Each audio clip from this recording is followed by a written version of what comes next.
I would like to announce that a quorum is present, the meeting is duly called, and a notice of the meeting has been posted in accordance with the Texas Open Meetings Act. The following board members are in attendance: Catherine Sells, Sheila Taylor, Michelle Akateb, Dr. Stacy Barker, Dr. Betty Bonner, Allison Lasan, and Jenny Prosnick. Before convening into closed session, I want to, in advance, thank the Hebron High School Choir and their director, Alex Carr, for this evening's performance. We look forward to continuing this tradition started last year, showcasing our talented students at our December regular board meeting. We will now convene into closed session as authorized by Texas Government Code, Section 551, specifically 551.071, 072, 074, and 089. The time is 6 p.m. Did I?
We will now reconvene into open session. The time is 7 p.m.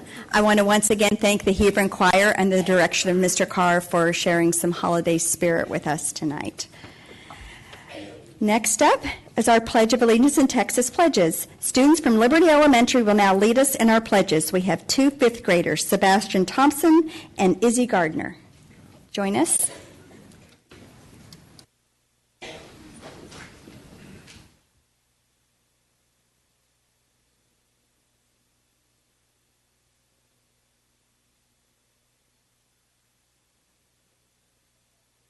I pledge allegiance to the flag of America and to the republic for which it stands, one nation, under God, indivisible, with liberty and justice for all. Honor the Texas flag. I pledge allegiance to the Texas, one state under God, one and indivisible.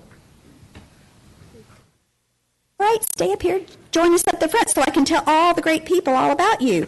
Here are some fun facts about Sebastian. Sebastian enjoys playing video games. When asked what he wants to be when he grows up, he said a doctor. I'm getting closer to needing one. Mrs. Morton is Sebastian's favorite teacher because she is always nice to him. Here's some fun facts about Izzy. When asked what she enjoys doing, Izzy said listening to music. Izzy wants to be a Marine when she grows up.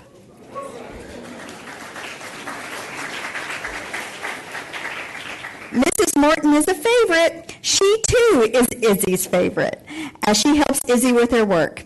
Way to go, Mrs. Morton. That is 2 for 2. Well done. Are there parents here so we can recognize you for your amazing kids?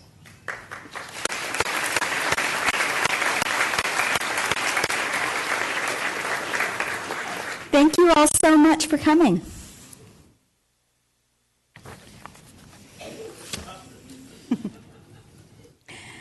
Welcome to all. The Lewisville ISD Board of Trustees meets monthly to receive reports from staff and take action on recommendations from the superintendent. The board receives the agenda and all supporting documentation 10 days in advance of these regular meetings, which allows us to ask and receive answers to many of our questions. The board also meets regularly scheduled workshops and work sessions where staff discussions and presentations are given for many of the agenda items. This protocol means lengthy discussion or a litany of questions on every agenda item often is not necessary. And as a board, we should have appropriate knowledge and preparation for responses regarding the content of our meeting tonight. There are no action items to be considered from closed sections. We had no recognitions this evening, but Ms. Sells will present this month's Recognize Someone. Thank you, President Prosnick. A parent shared about Miss Hope, a bus driver that serves Heritage Elementary School. I was very worried about letting my first grader ride the bus. However, once I met Miss Hope, I felt completely comfortable. She cares so much about the safety of our kids. I love chatting with her for a few seconds when she drops my son off. I am so grateful for her. Being a bus driver is not easy, but she does it with such grace. Thank you, Miss Hope. We love you. A parent shared about Mr. Guillory at the Hebron 9 Center. My daughter soared in Algebra 1 this year, all due to the teaching style of Mr. Guillory. He is somehow able to communicate the concepts to her in ways that are easy for her to grasp and immediately apply. Last year, she wasn't as interested in math and refused to sign up for honors algebra because there were concepts she lacked confidence in. This year, she can't wait to tell me how well she does on her quizzes and tests. It is a miraculous transformation. Thank you, Mr. Guillory. Very good. Next on the agenda is the superintendent update. Dr. Rapp. Madam President, members of the board, thank you so much. And I would always encourage everyone in our community to continue those Recognize Someone's coming. I say this every single month that we have an amazing staff in Lewisville ISD, and those Recognize Someone's mean so much to them. And so thank you to our community members that submit those every single month. My update this month for you all as we prepare for January is really going to be what we see happening right now with what we know about the legislative session. And so I wanted to take us back to just, again, what what we know, we're grounded in the Texas Constitution that is the responsibility of the legislature. And the Texas Constitution says, a general diffusion of knowledge being essential to the preservation of the liberties and rights of the people, it shall be the duty of the legislature of the state to establish and make suitable provision for the support and maintenance of an efficient system of public free schools. We know that the state funding formula, as the legislature gets ready to convene, is something that will be under conversation. We expect for it to be. And the basic building blocks of the state funding formula are the number of students that are in attendance in your schools, and then the basic allotment per student in attendance. And right now, the basic allotment sits unchanged since 2019 at $6,160. Funding for public schools can really be impacted one of two ways. If the legislature makes a decision that impacts your overall enrollment, that impacts the number of students you have available to you to be in attendance on any given day. And then whatever they do possibly or don't do with the basic allotment impacts your schools. A historical perspective board, as I was getting ready for this legislative session and as we're getting ready to update our legislative webpage on the internet about the basic allotment and just about decisions that have been made. When the legislature made a decision many years ago to create charter schools, that decision really is an enrollment-based impact on the public school system. And then in the last 15 years, as you track the basic allotment, you can see that it has increased by $1,395. So the basic allotment started out in 2010 at just over $4,700. And we currently sit at that $6,160. So we've never seen a massive swing in the basic allotment over the last 15 years. So what information do we currently have right now as we look ahead to this 89th legislative session? First of all, we know that the first day that bills could be filed was on November the 12th, and actually a record number of bills were filed on that day, over 1,500, which gives you some insight into what people have been working on in the interim period. Currently, there's over 1,900 bills filed, and over 400 of those at this time are related to public education. And of course, we know that nothing's been set yet for calendars or hearings at this time. Of those 440 education bills, it's interesting to look at the top categories of what those bills are related to.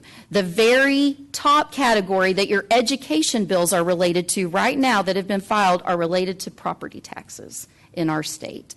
And then you see underneath that school district governance, constitutional amendments, and then third, you see school finance there.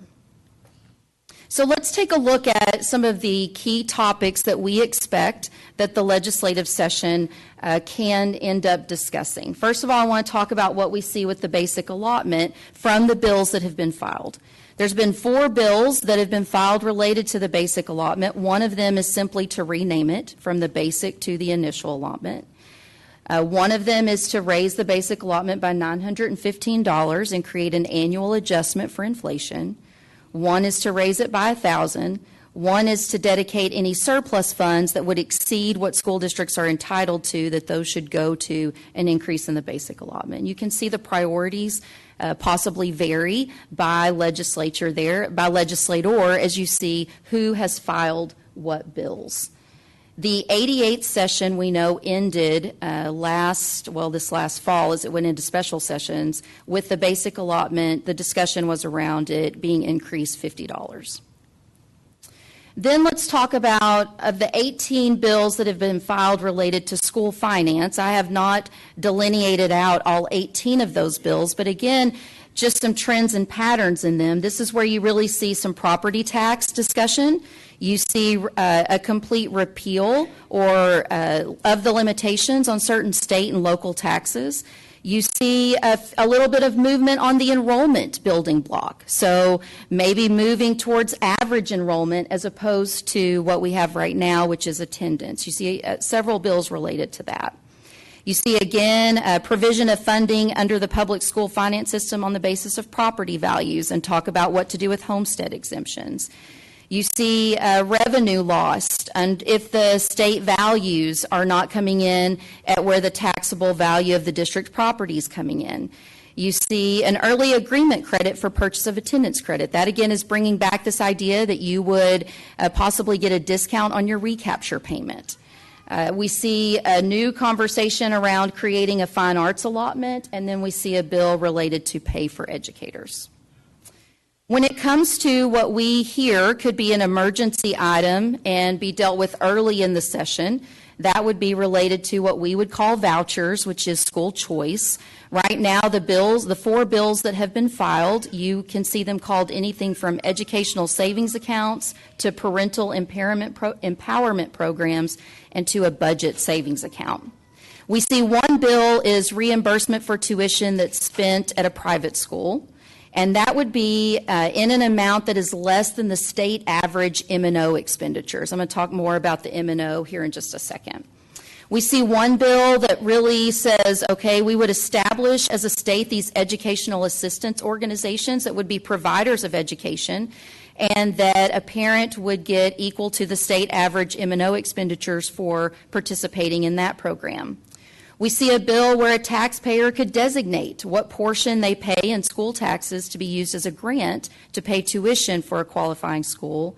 And then finally, we see an interesting bill that is filed that's saying the commissioner should not be able to compare the accountability performance of schools if one school has only students in it where they are zoned for that school versus another school where it has students that are mixed, zoned students, and not zoned.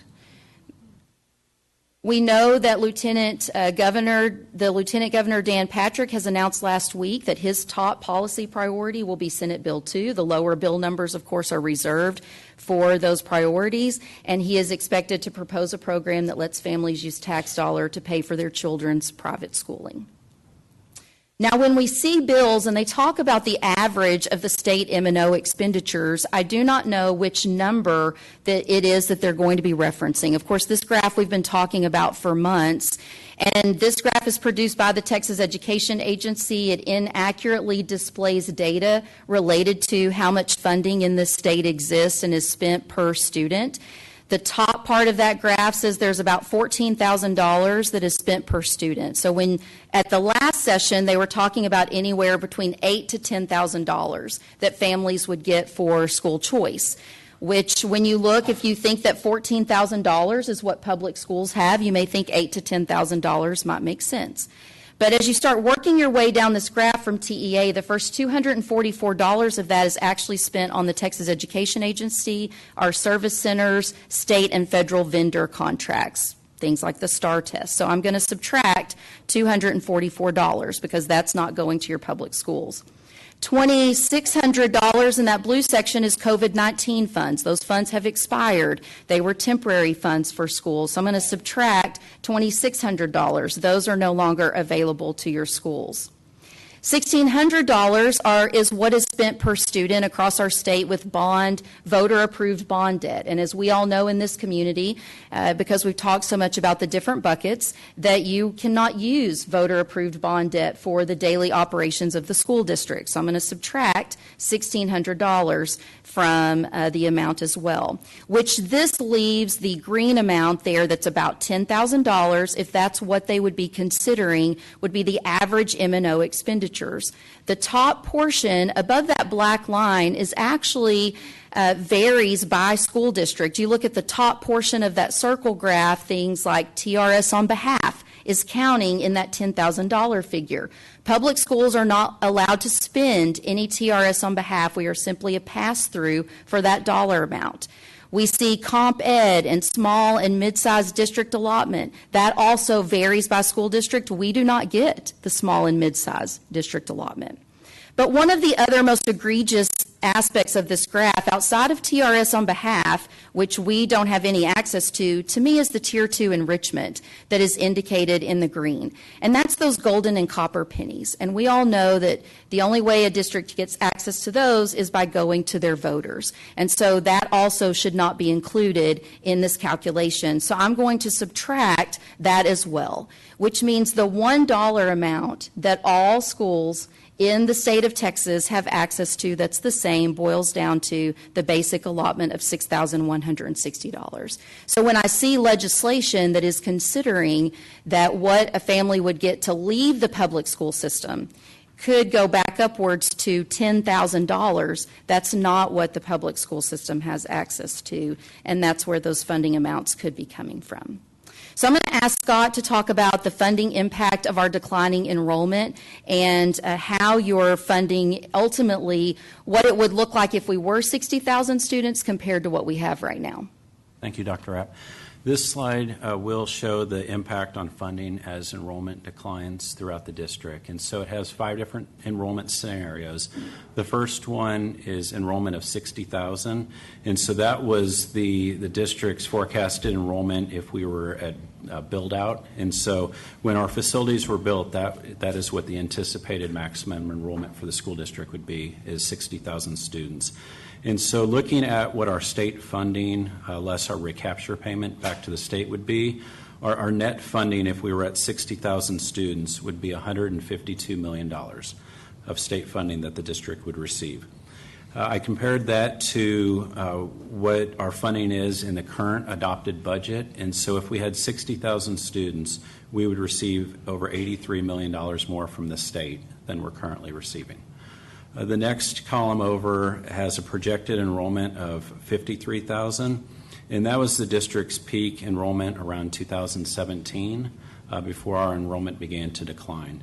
And so looking at the peak enrollment of 53,000, our state funding would be over 103 million, which would be an increase over our current year budget of $34 million.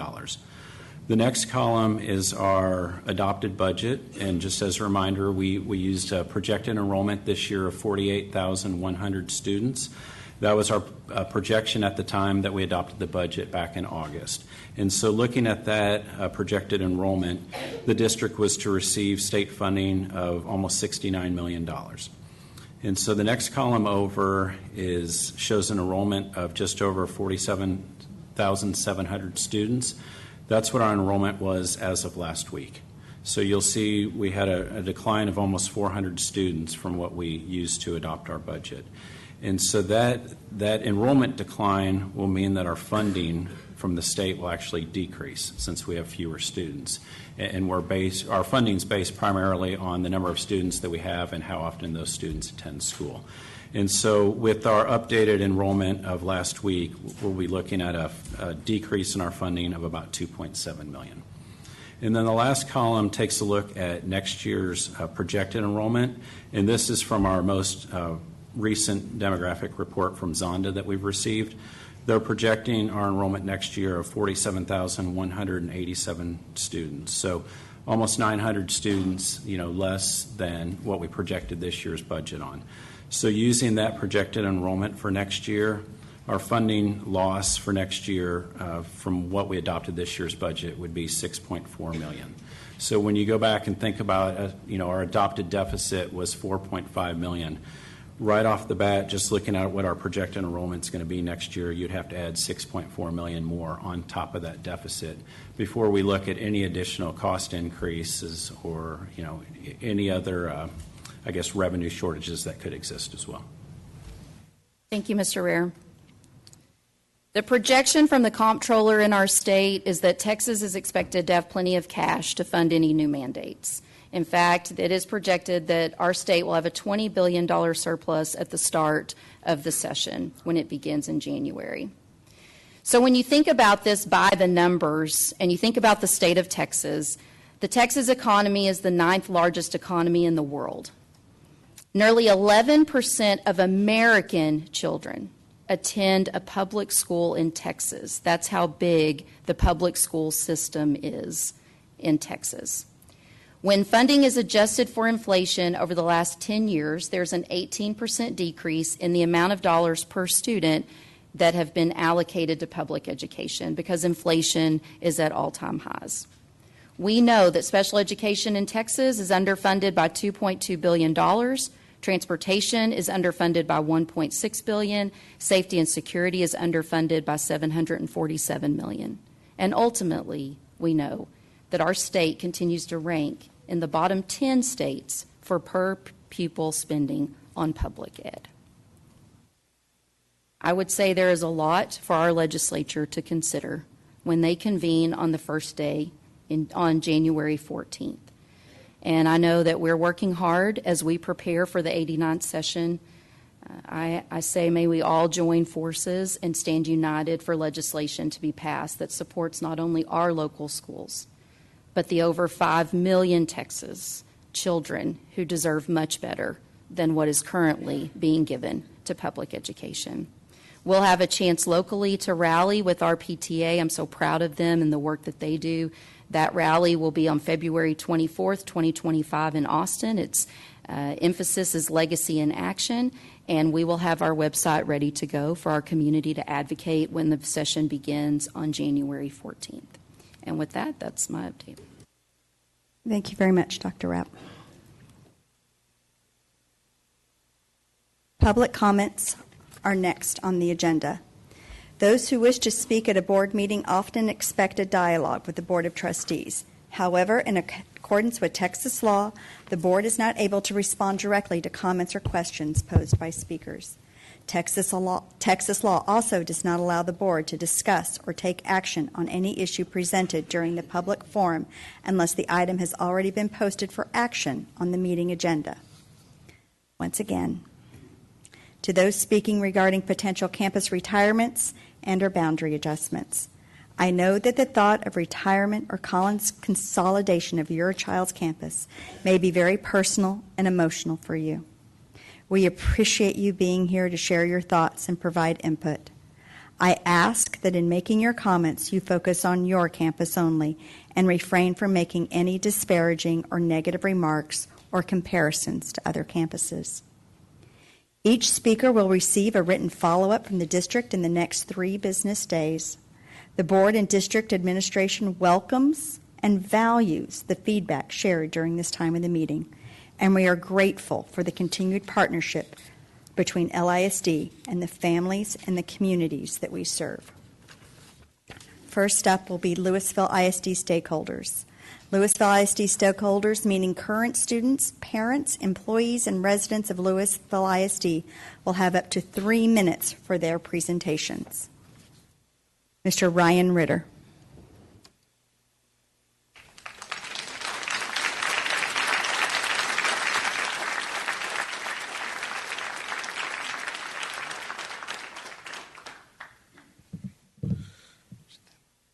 My name is Ryan Ritter, and father of 2 boys I hope will remain HVE Vikings when I leave this building tonight. Dr. Bonner, via email you told me that we were focusing too much on the financial side of the equation and not the attendance. Challenge accepted. I have a couple of charts that my lovely and very patient wife will assist me with. The first chart references attendance by students at all 3 elementary schools feeding into Briar Hill. Each school is represented by their primary school color with HVE in purple. The green dotted line represents the 550 attendance number required for each school to be solvent. There's 3 things I want to point out in this chart. HVE was never in that 550 standard, which tells me the M&O budget maybe made sense somewhere around the 90s. 2019 was the last time this feeder ever had anything close to solvency, even though HVE was left behind. Of all schools, HVE is the only one that has had any, since 2019, attendance up or attendance up projected. Now, those looking at this data might think me crazy for showing as HVE as the clear line below both schools. That's where the next chart comes in, percentage by optimal capacity. 3 things here. HVE is the only school to ever go above 100% of capacity since 95, hitting the mark 4 times. HVE is the only school to never go by the 60% line of overall capacity use. HVE is the only school to have a drop do not have a drop more than 10% since 97. There was one lone drop from 111% down to 97%. Now, this data tells me HVE's footprint is not only appropriately sized for the community it serves, but that is also the most consistent and predictable of all when it comes to attendance patterns. I urge the board not to sacrifice the appropriately sized schools simply to make up for shortfalls in larger buildings. At the end of the day, the 550 number is unreasonable for all schools, hence why we focus on funding so much. We've been asked to consider the good of the entire district, and I promise that we are. In fact, I've been as active as I have been because I'm worried about the future of our public schools throughout our state. I don't want LISD to take the lead in right sizing. It will send the wrong message to Austin, and one I fear they will use to justify their own delinquency. This is the same group of people that claim public school funding was voted down while conveniently leaving out the bill-required vouchers as well. Vote no tonight and delay this decision for a year. You will never have a more engaged group for advocacy than you will at this very moment. Lord knows that I feel like I've been screaming into the void about public school funding, but people are listening, being engaged, and are shocked at what they're discovering. There may become a time when these retirements are necessary, but that's not tonight. You've done your job. It is time Austin does theirs. Thank you, Mr. Ritter. Sheena Jordan.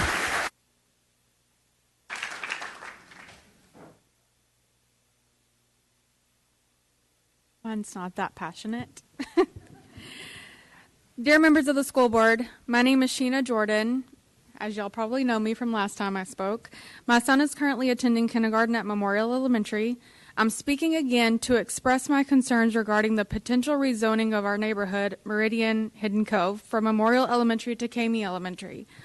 I understood that there may be a resolution brought forward tonight to keep first grade through fourth grade students for the next year at Memorial grandfathered in. I appreciate that.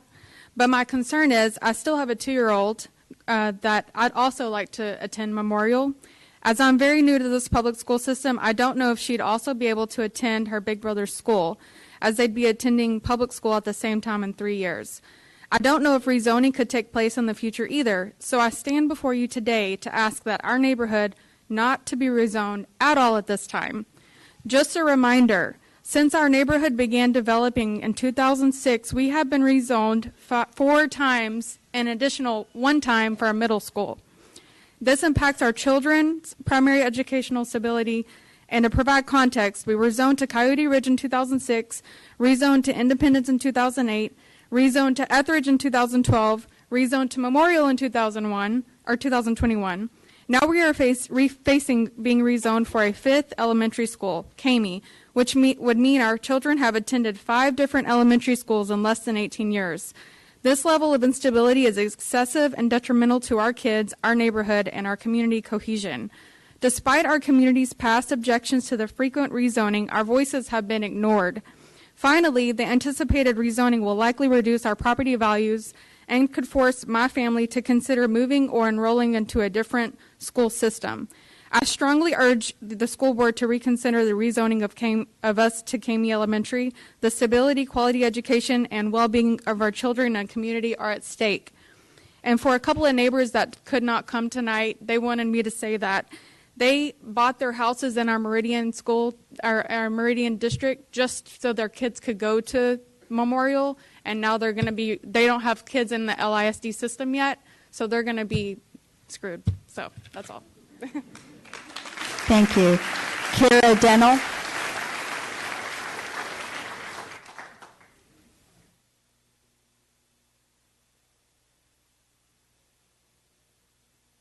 Kira Dennell, Creekside, family of 10 years roughly now. So since last time I was here, you gave me a detailed reply, Dr. Rapp and Ms. Prosnick. I appreciate that. It really did feel like I was heard and what I said was valued and considered, and I appreciate that. I know this is not easy. I mean, I've seen the numbers. I do math. It's not great. So I just have some more thoughts before y'all speak through your final decisions. We did get an email today as parents saying that the new principal where Creekside to close is going to visit, and that's great. That's a great start. My recommendation is that you do more than that. You need to bus these kids to their schools. You need a field trip where they go in, they meet those, they see the campus, they look around, they interact for the day with those other classes, they learn together. And so they can see each other and make this less traumatic. Some things from a culture standpoint that I've noticed that I'm concerned about. On all these that I've been to, on the ones that I've watched and of what I've heard, I haven't seen teachers talking.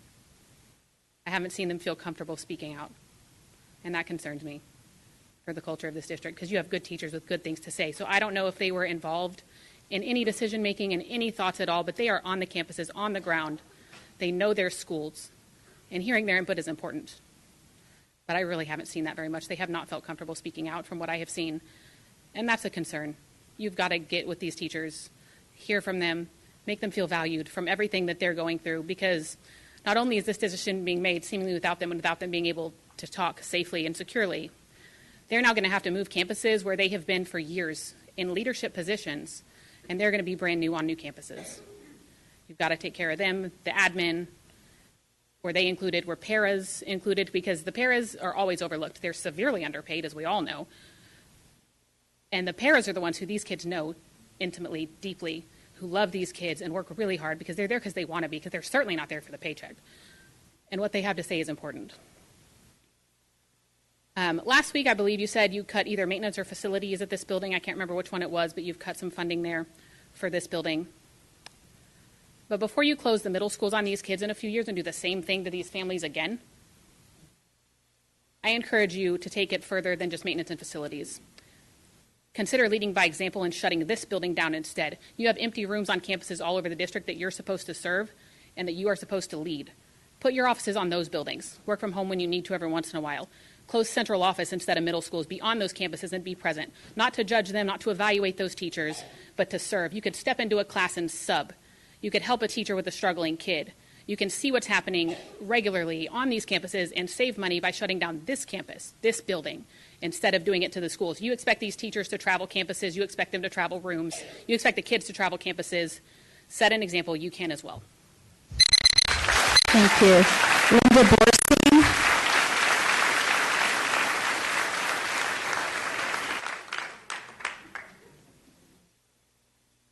My name is Linda Borstein. Last time the timer went off like beautifully, so I'm back for another 3 minutes.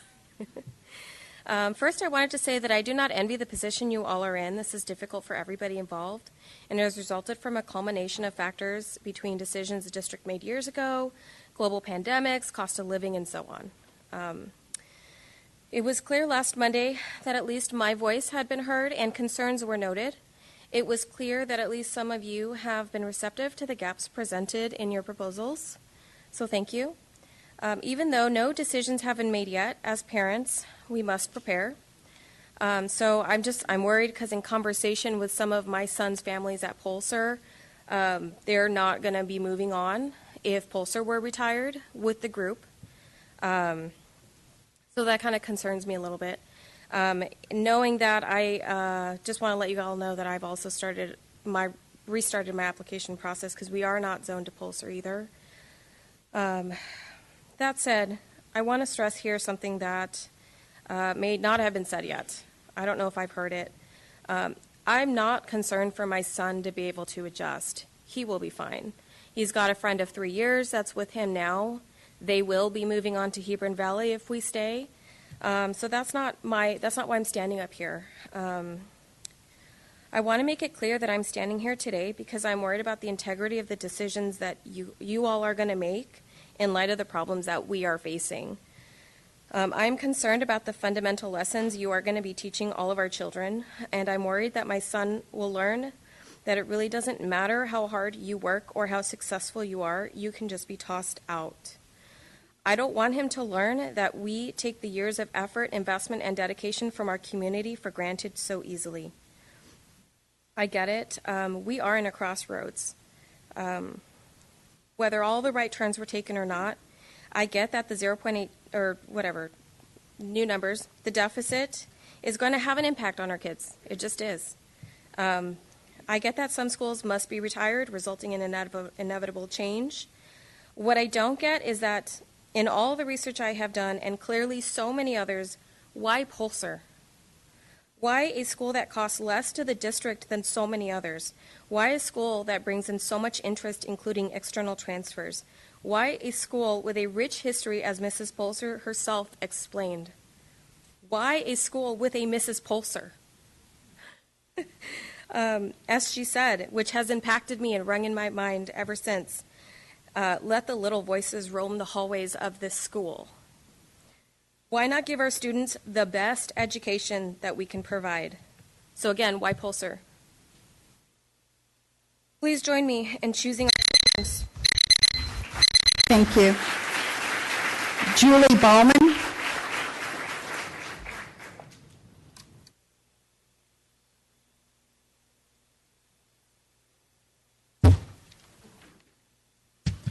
Good evening. My name is Julie Ballman. I am the parent of two wonderful daughters at HVE. What is left to say here? Aside from begging, I have racked my brain on ways to possibly communicate to you all how important our school is to us that haven't been made abundantly clear in our emails and 3-minute speeches. This document in front of me contains 84,101 words sent to you that you may or may not have read in favor of keeping HVE open. That is 247 printed pages of reason, logic, love, and support of one of the best schools in the district. This, in addition to my quick math on the average number of words spoken at our listening tour, roughly 24,000 words that you may or may not have listened to, comes to a total of 108,100 words in favor of keeping HVE alive. Words written in support, anger, love, and frustration by people in every avenue of life, by people smarter and wiser than me, by people who are good at math and who are good at saving lives, by people who love Highland Village Elementary. Then it occurred to me, we are perpetually focused on saving money. But you know what happens when I try to save money? I like to find ways to splurge a little on something really good. Usually that means like a quality iced latte from Starbucks for me. So let's say we examine what happens when we splurge a little on one school, on one that is deeply connected to its community, one that can inspire others around it to really become a big part in the success of LISD. Say we buy the latte. Immediately, those 108,100 words of support of HVE become in support of LISD in Austin. Those 247 pages become letters to the legislature in favor of budget increases. Those 60 speakers at the listening tour become advocates for the district and your jobs. You may feel a little anxious to splurge, but most of the time when you're sipping that cold iced latte, you're pretty content and you know it's carrying you a little further than you thought you could go. I'm telling you right now, treating yourself is something we all need. And if there's even a small portion of you that wants that latte, you should give in because the reward is going to reveal itself in ways you never imagined. Those angry and sad faces of families are going to turn into faces of joy and determination to fight the good fight in Austin. I told you before, and I will tell you again, the people in this room are not going to give up on our children. And they're going to keep showing up in their purple shirts until you make the right choice. And if you don't, they will remember when that ballot is placed in front of them. Again, I'm not one to beg, but I am asking you to consider the latte and think about all the real benefits of keeping HVE open and its unique support system that could be extremely beneficial to the district and the continuation of your careers, in addition to providing one of the best elementary educations in North Texas. Thank you. Anthony Assad.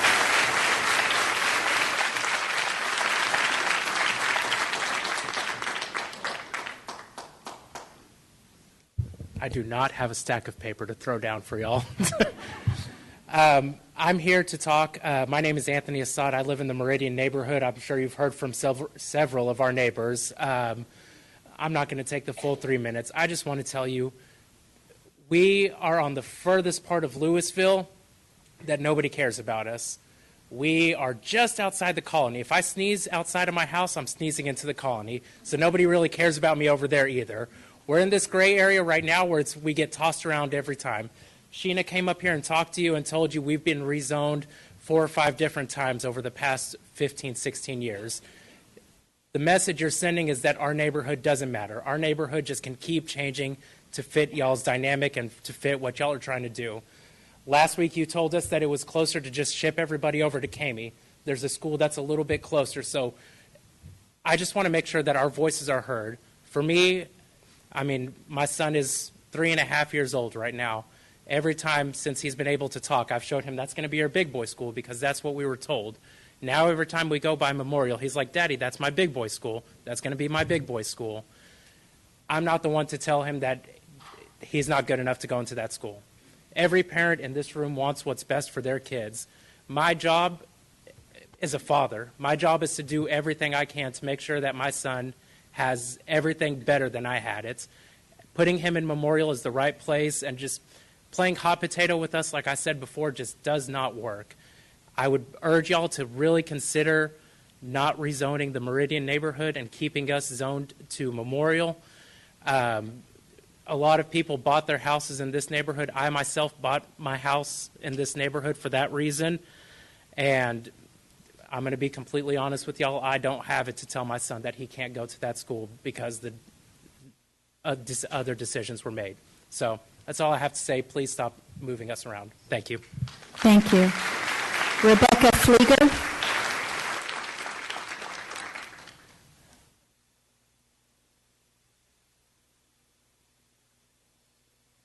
Thank you, School Board, for your time.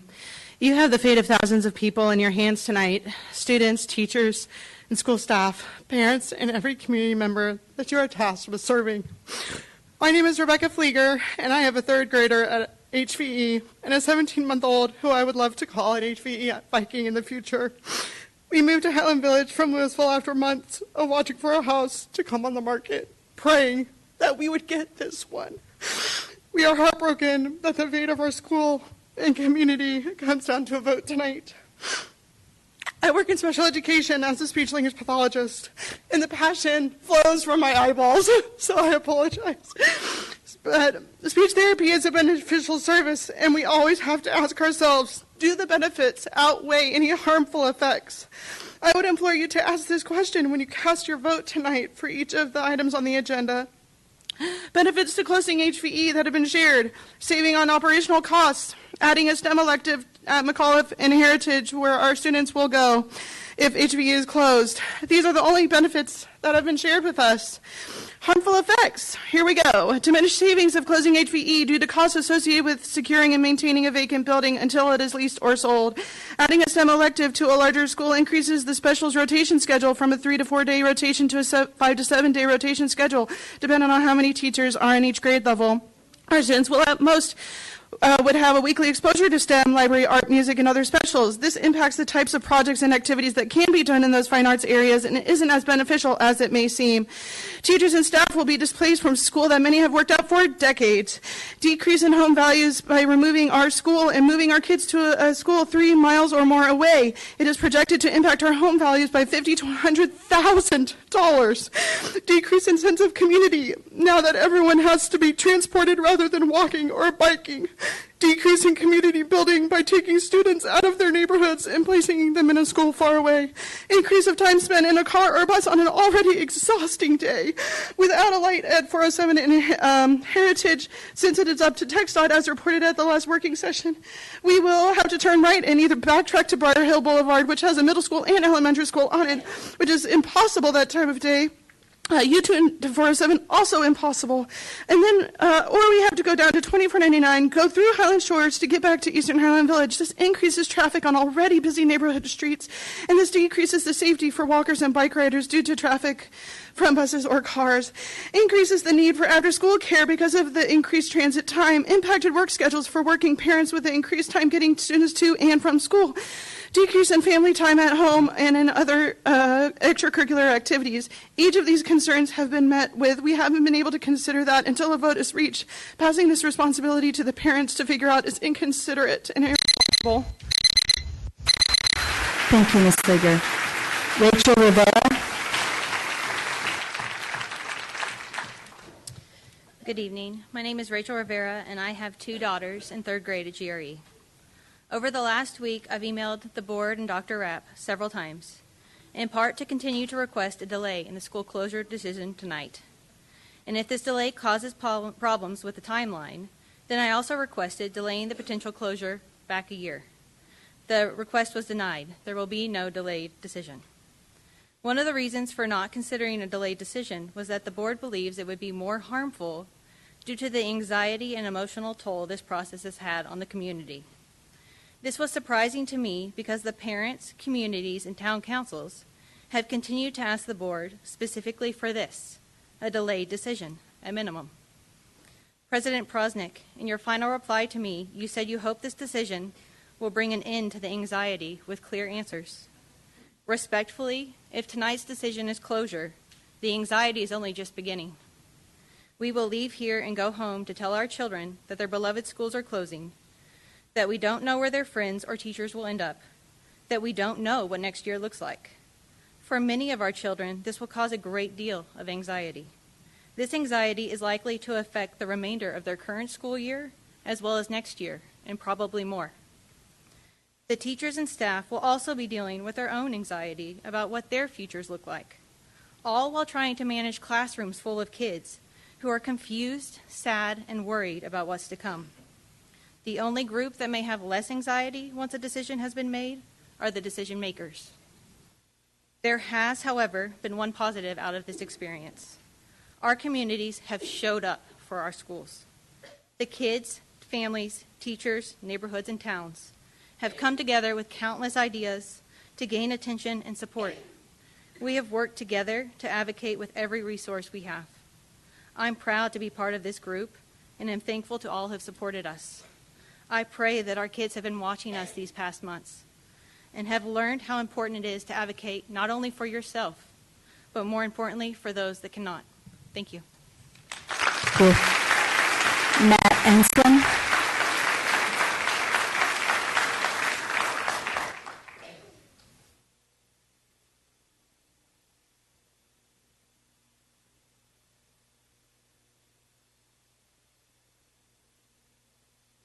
Good evening. I hate public speaking, but here I am again.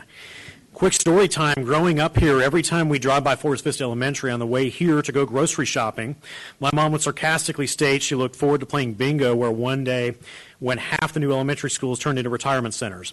Well, here we are, and it's a litmus test of our true purpose, how we choose the campuses we move forward with into the next generation of the LISD.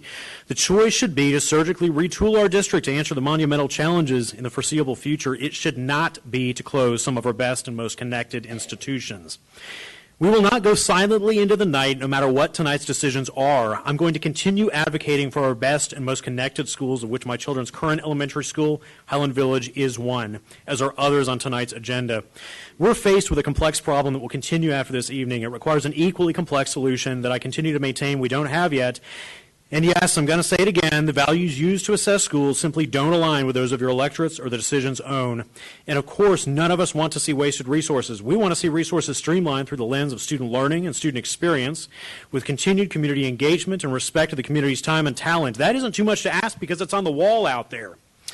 On one hand, one of you stated you just can't see through the data of a 30% difference in enrollment capacity. On the other hand, it was stated that your job is to see the forest through the trees. A forest is a complicated ecosystem. Thank you, 9th grade biology here in the LISD. You have an entire forest out here screaming for a complete, albeit complex solution that aligns with our priorities. Again, that's not too much to ask. Since when was an educational institution worth its salt, afraid of a challenge, and averse to a multifaceted solution? The simple solutions proposed tonight are not complete or appropriate. Our best schools will never be the most cost-effective to run, ever. The precedent set by this process thus far is that our best institutions are at the greatest risk as we move forward. However, it is possible to close an enrollment capacity gap and remedy a deficit with respecting the priorities we're asking you to champion as this district's leaders. One of my emails included 2 basic outlines for this. And yes, it requires more effort, but our kids are worth the effort. I hope you're willing to put in the effort. You've certainly seen that we are. Everything worth doing is worth doing well. To that end, we didn't elect you to make the hard decisions. We elected you to make the right decisions for the long-term health of our district and the communities it serves on all fronts, for which closing these 5 schools is not the answer. And I hope we see you uphold those priorities on that wall out there tonight. Thank you. Thank you. Ms. Lineberger.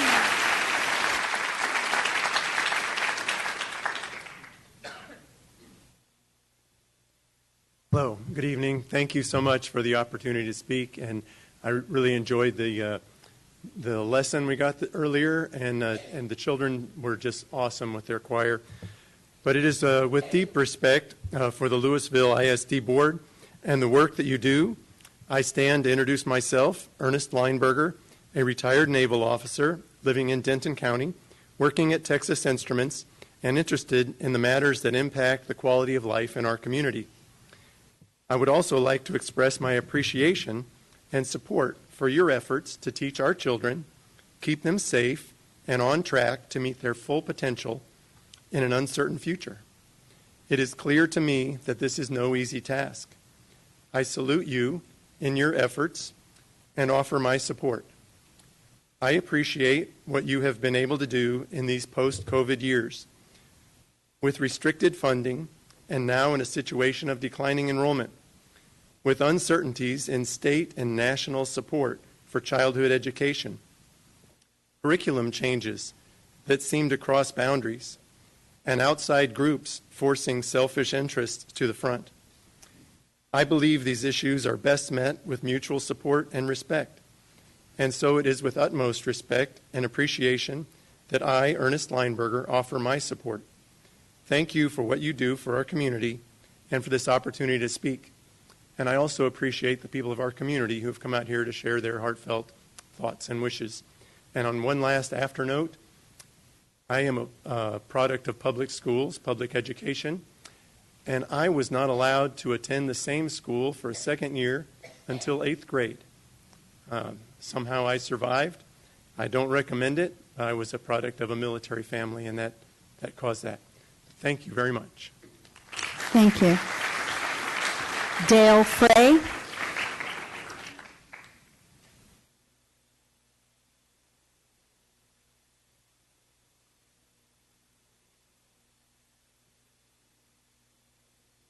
Dale Frey.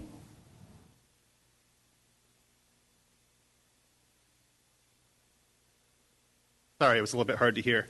Hello, my name is Dale Frey. I'm a Lewisville ISD resident, and I want to come up here to express two concerns of mine. One, of course, I'll keep it short because I probably sound like a broken record. I'm concerned about the schools closing in our area. I will say that I understand this board is being put into a very tough spot. I thank the board for giving the presentation about the basic allotment. However, it's very clear to me the basic allotment is still not what it should be. I will not compare this campus to other campuses, as I know that's not allowed, but I will say that the closing of public school buildings is not unique to Lewisville ISD. However, blaming the attendance rates alone is. So I'm very concerned. I understand that you're put in a tough spot, but I think we all need to be vigilant and continue to contact our representatives and ask them to increase the WADA, because it's not what it should be when we're closing down our school buildings. Aside from that, on a separate subject, it might be more of a future concern. It's a question that I have, though I don't expect an answer, as I know that's not the way things work, but I am curious, and I want to express my curiosity upon whether or not this board is considering the Blue Bonnet curriculum that is being pushed by our State Board of Education. I'd be curious about the board's concerns about that, or if it's even being considered at all, and I look forward to any announcements that you can make on that. Thank you. Thank you. Carol Ann Cordell.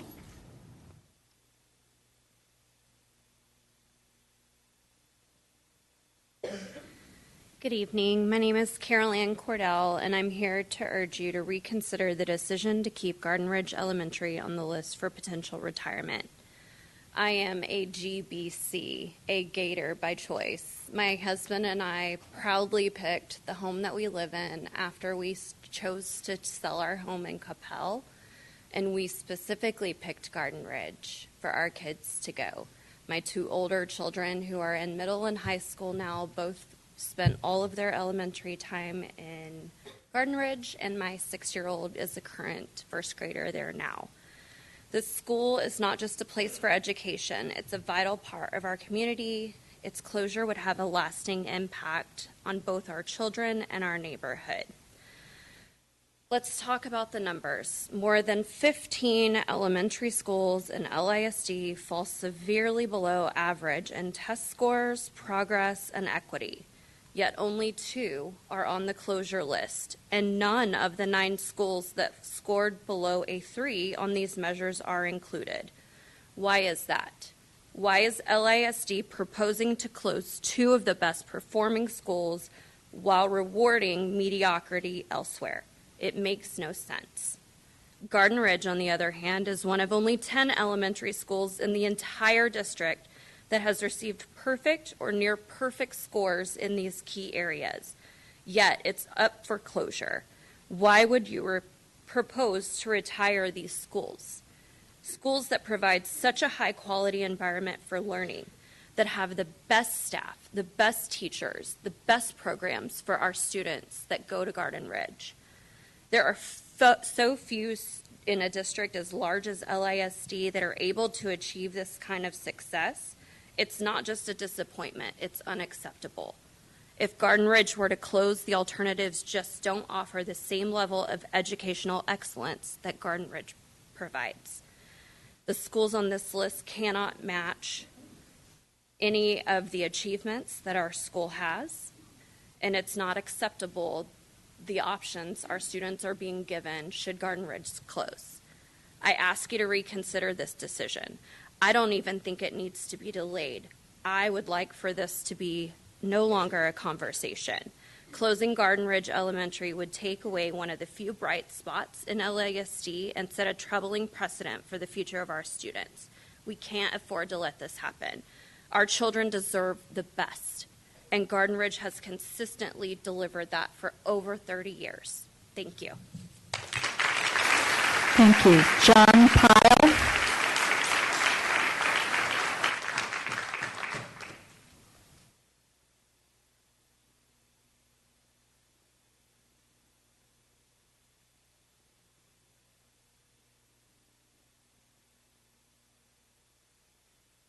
Hello. My name is John Pyle, father of a first grader at Highland Village Elementary and a 4-year-old who I hope still has the opportunity to be a Viking. I wanted to take this last opportunity to address the board and plead with you to do the right thing and keep these schools open.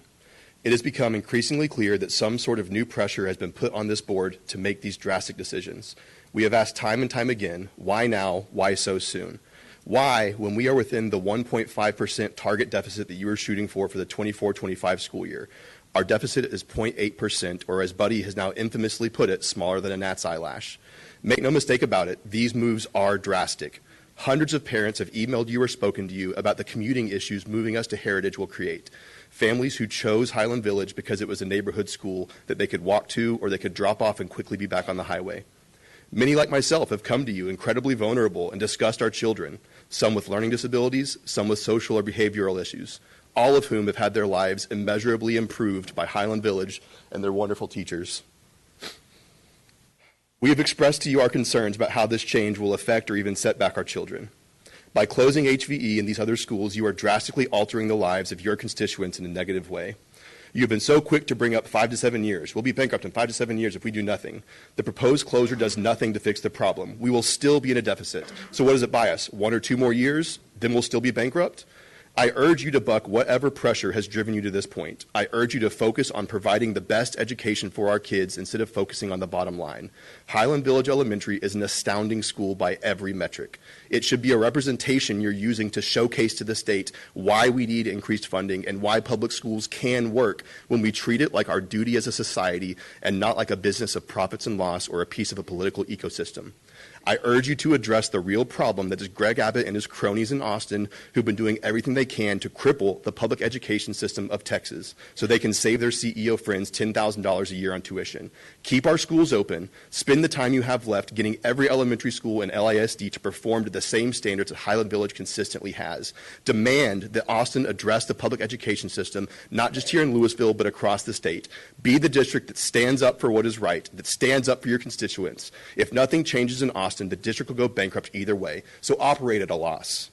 Do it the right way, listen to your teachers, listen to your families, and when the time comes, you can proudly showcase what it looks like when a district truly cares about educating their children. Thank you. Janelle Oppenheimer.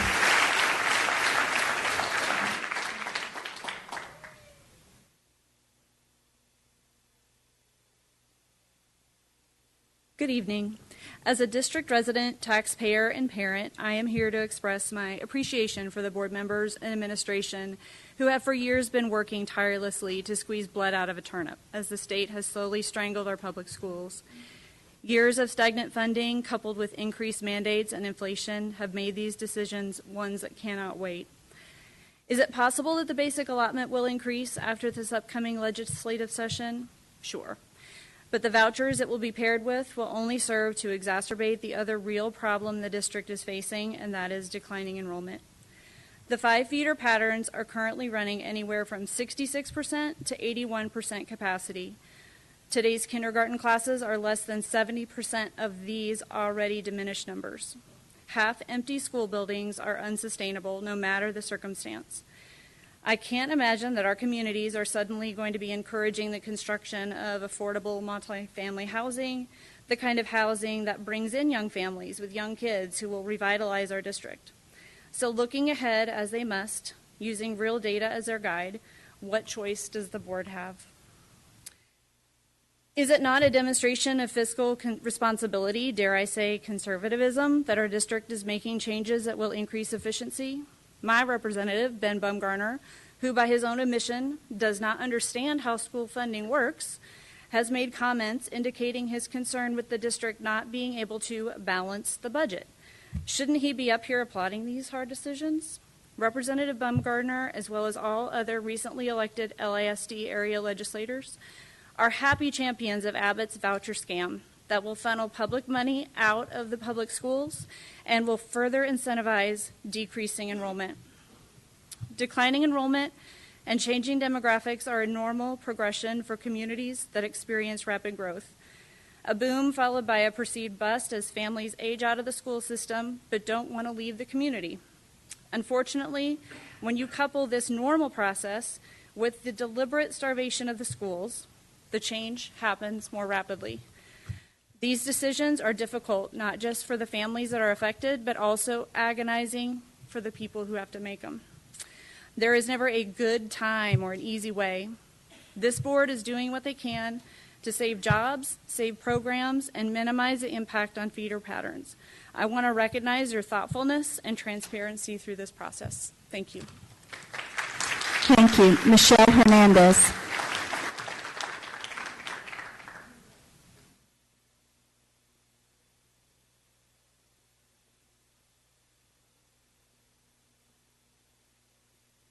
Good evening. I come to you this evening as a single full-time working parent, a 17-year LISD parent of 3 students, 2 graduates, Marcus and Flower Mound, and 1 current Marcus student. 17 years of special education services for all 3 students. 17 years of volunteering and advocating for every LISD student. 12 years of commuting to Dallas or flying out of the state for work. 4 years of children at 3 campuses, including a 6 a.m. drop-off at the Westside Aquatic Center. LISD has a history of being physically responsible for which I appreciate. From the decrease of the tax rate year over year, reductions in the day-to-day costs while maintaining a high quality of education, special ed services, fine arts, and athletics that we expect in LISD. The cost of education for a child has far exceeded the basic allotment and the federal special ed funds that have been provided for many years. Childbirth rates have declined, and young families can no longer afford homes in our district. Hence, there will not be an increase in enrollment. Change is sometimes uncomfortable, but it is necessary to ensure long-term value for our district. I would not be able to run my household budget with these projected shortfalls, and I appreciate the board working hard and making the adjustments now, no matter how uncomfortable those decisions are. We might not like the decisions, but that doesn't mean that the decisions aren't correct. Should my Munchins choose to repopulate down the road, knowing that LISD will have the resources set up to support the next generation should bring us all comfort. Thank you. Thank you. Rachel Sheehy.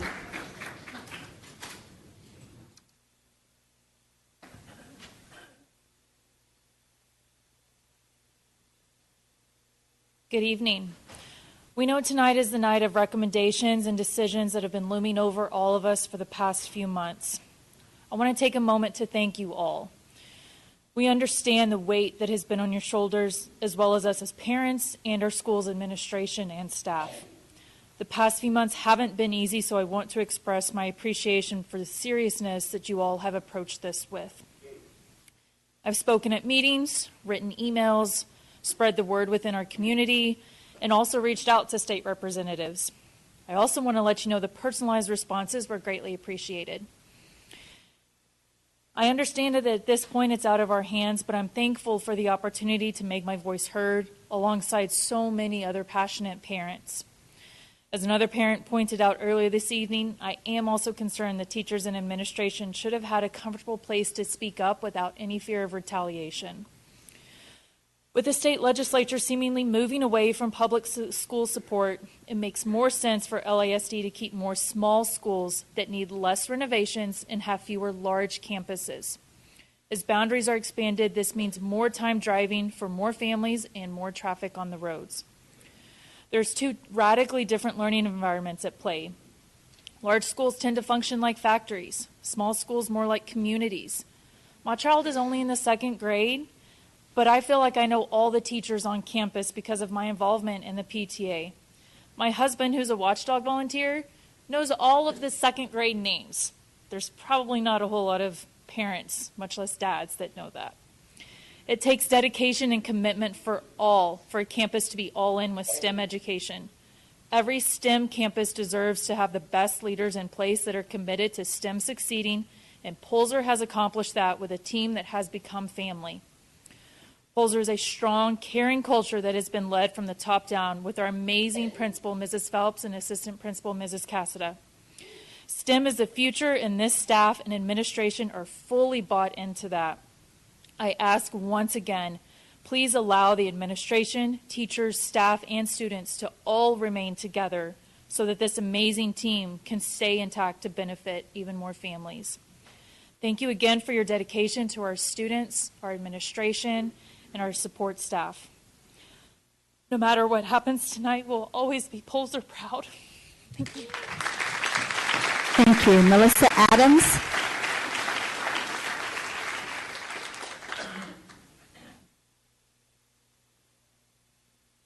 Melissa Adams. Good evening. My name is Melissa, and my son attends Heritage Elementary. While Heritage isn't on the list of schools potentially being closed tonight, it's about to become a lot more crowded. Let me begin by saying this. I do not blame this board. You've been dealt an impossible hand. No one runs for the school board to close schools. I know you care deeply about our children and the future of this district. But let's be clear. This crisis wasn't born in this room. It was created in Austin and reinforced by decisions made right here at home. Public education in Texas is under siege, and politicians like Ben Baumgardner, Mitch Little, Tan Parker, and Greg Abbott have systematically starved our schools. They push voucher schemes disguised as choice, diverting public funds into private pockets while leaving districts like LISD to struggle for survival. And despite skyrocketing costs and growing needs, they refused to increase the basic allotment for public school funding, even with a record $32 billion surplus. So what happens when our public schools are left to fail? Bankruptcy. This isn't just a financial term, it's the loss of our voice. More schools will close, class sizes will swell, teachers will flee, and the state will take over, removing all local control. This financial chokehold isn't neglect, it's sabotage.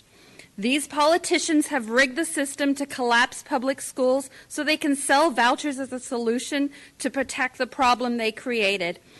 But these failures don't stop at the state level. Here in Highland Village and Flower Mound, we've compounded this problem by shutting out so many young families who would love to send their kids to our schools.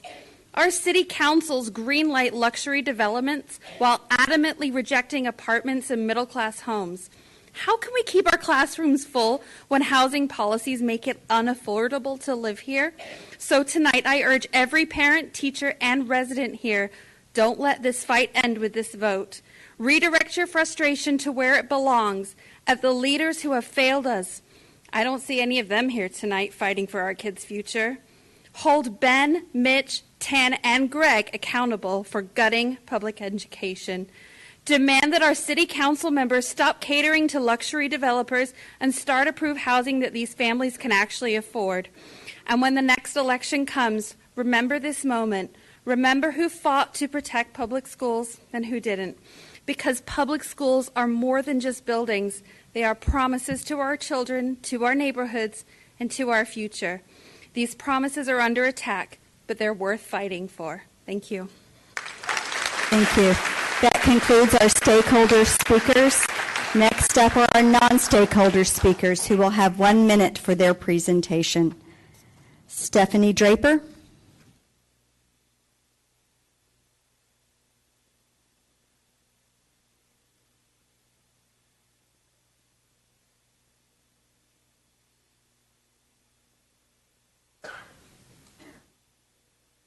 Good evening.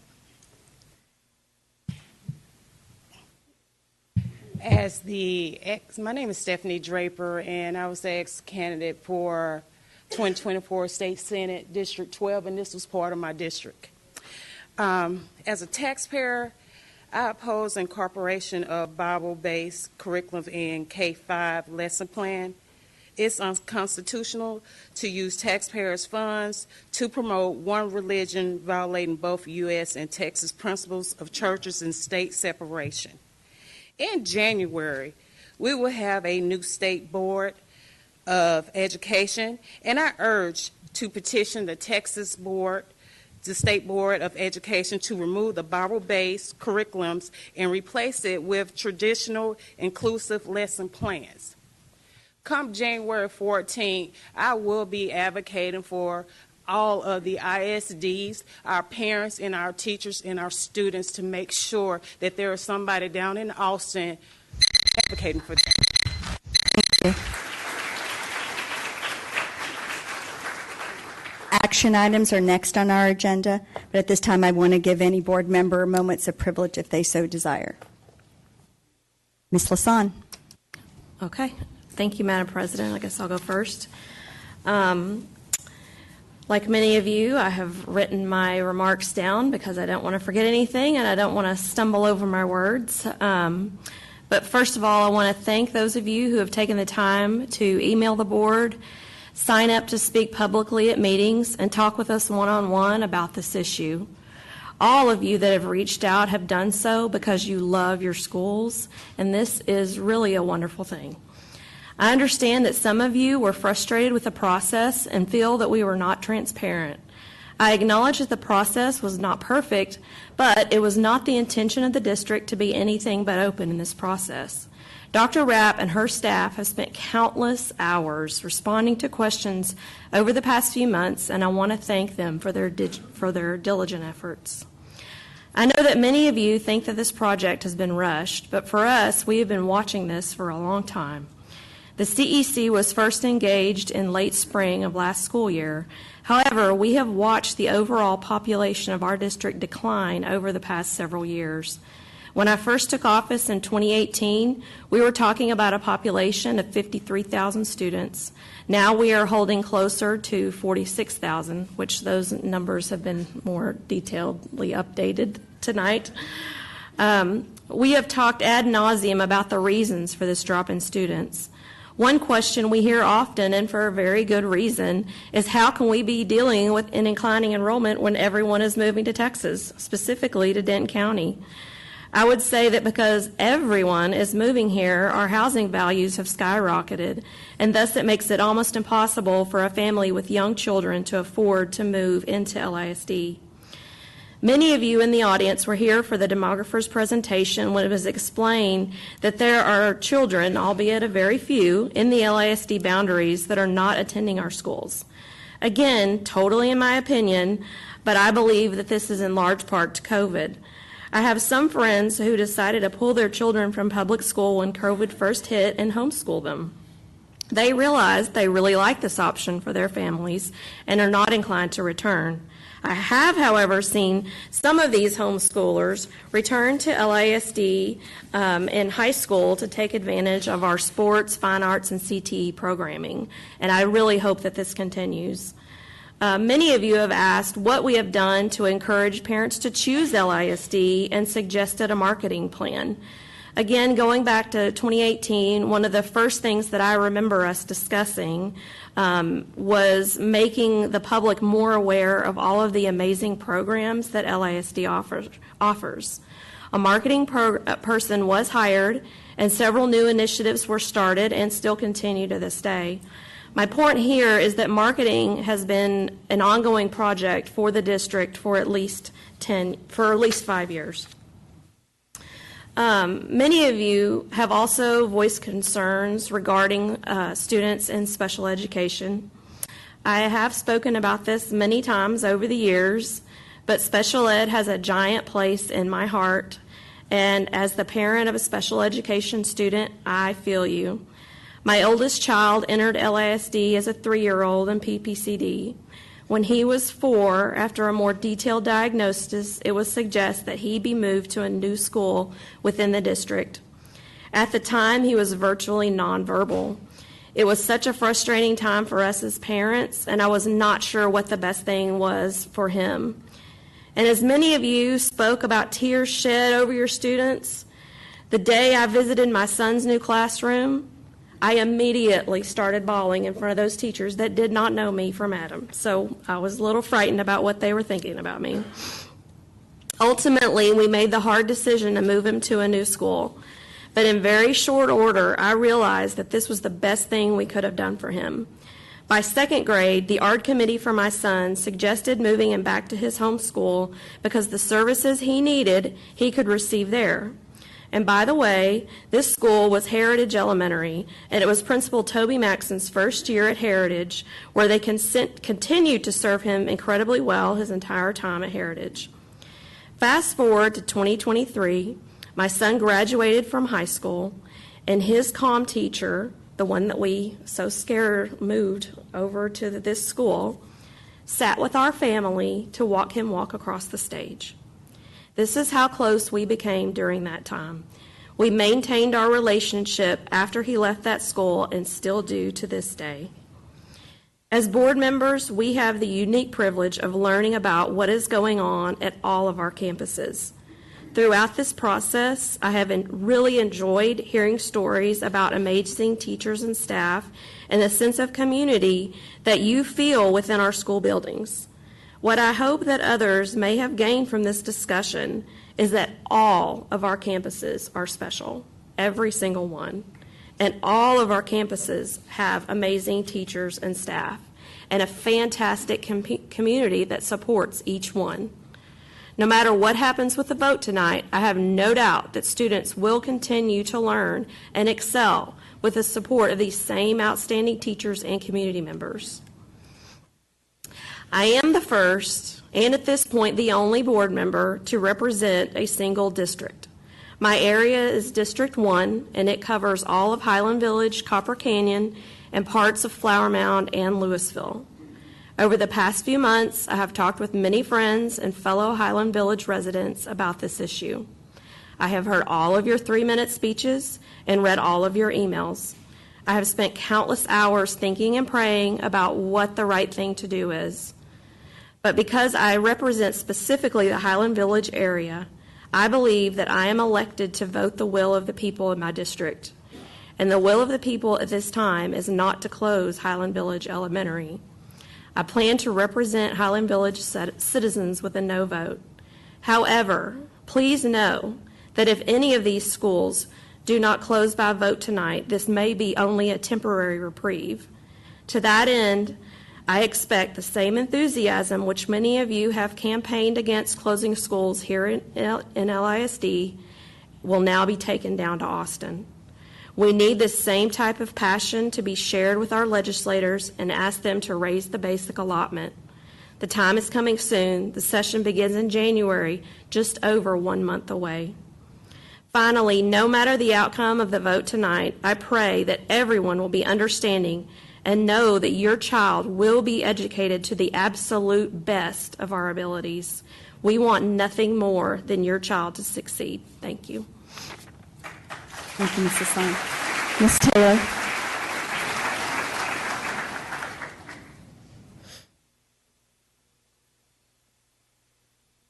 Thank you, Madam President.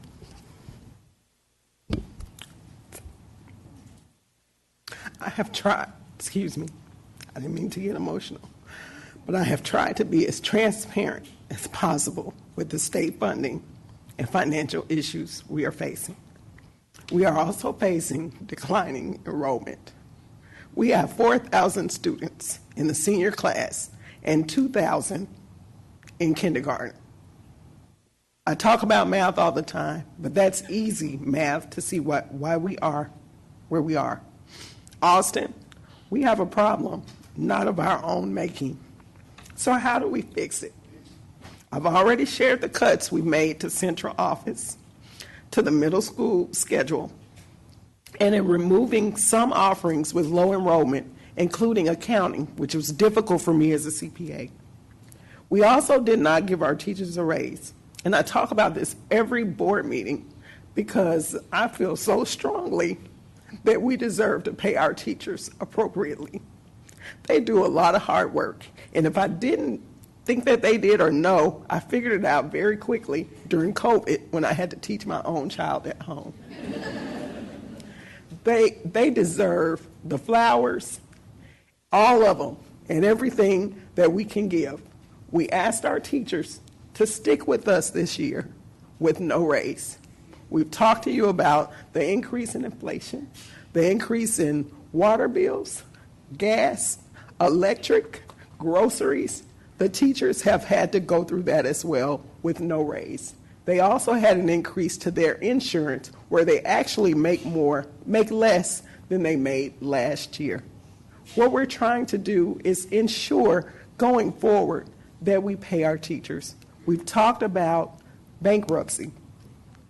What does that look like? Someone said it well at the mic, what happens with bankruptcy. I am your CPA on the board. I've talked about bankruptcy now at least for the entire year and asked you to do math at the last board meeting. We have $140 million in our savings account. That's also known as the fund balance. If we have just a $20 million deficit, which is the almost $5 million this year, plus a raise for the teachers, and that's giving them a raise one time in the next 5 to 7 years, we will be out of money. What does that mean? Not able to pay a teacher, not able to educate a child, not able to open a door, not able to turn on a light or run water. That is where we sit, not able to feed anybody. That is where we sit. So what is the alternative? What does that look like? Again, I told you what that looked like. That also means further consolidation. That also means losing teachers because we can't pay them. I'm really shocked, but grateful that they hung in there with us this year. I'm not prepared to ask them to hang in there with us next year, the year after, and not get raises doing what they do. I'm coming to you and saying this because I know I have been the target of online, I don't want to say bullying, but people talking about me. I've seen the screenshots about what this vote means and what it might mean for me serving on the board. Someone wrote me today and asked me what I wanted my legacy to be. My legacy is I ran for this school board because I cared first about my child, and I wanted her to feel representation. She was in the Lewisville school feeder pattern where she still is. I wanted to represent her and all of her friends, and I wanted them to look on this board and to see someone that had their backs, that would be a voice for all of them. In that process, I learned that I wanted to be that voice for every single child in this school district. I am, as I mentioned, a CPA. I took a financial oath of integrity and to not do harm and the duty of care. It is not integrity or the duty of care to support this district falling into bankruptcy and not being able to inspire the next generation of learners and leaders. And I just want to leave that with you, regardless of how this vote goes, where my heart is. It is with this district, with every child in this district, every child in the district. And that is what I want my legacy to be, because kids. Thank you. Ms. Alcated.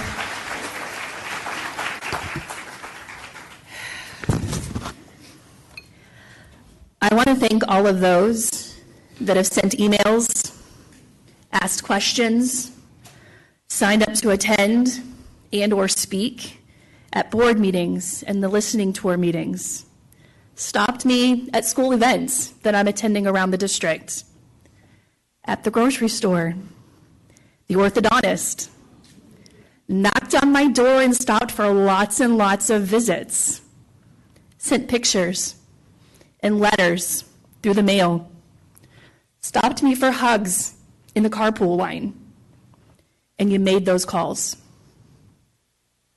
I hear you. The warmth and gratitude that I feel from all of those who have advocated for your child's school fills me with immense pride. We have been challenging our community to advocate and speak up for such a long time. That is what each of you have done. I am so proud of all of you. But this isn't over. While we know that our numbers are declining over the next few years, we need you to continue working alongside us and advocating for Lewisville ISD. We need you to stand up and use that voice that you have used proudly the last few months and ensure that they are hearing us in Austin and know that we are here to demand changes. No matter what the decision is tonight from our board, I am asking you to stand alongside us, the board, and Dr. Rapp, as we continue to advocate for public education and the proper funding. We need your strength. We need your stories. We need your heart to help us with this fight. We have all spent countless hours making those calls, talking to legislators, inviting them in for meetings, which hardly any of them have shown up for, going down to Austin multiple times, visiting the local offices, and so forth. We have been fighting for you. And I promise you this, we will continue. We just need you to join us. Ms. Sells.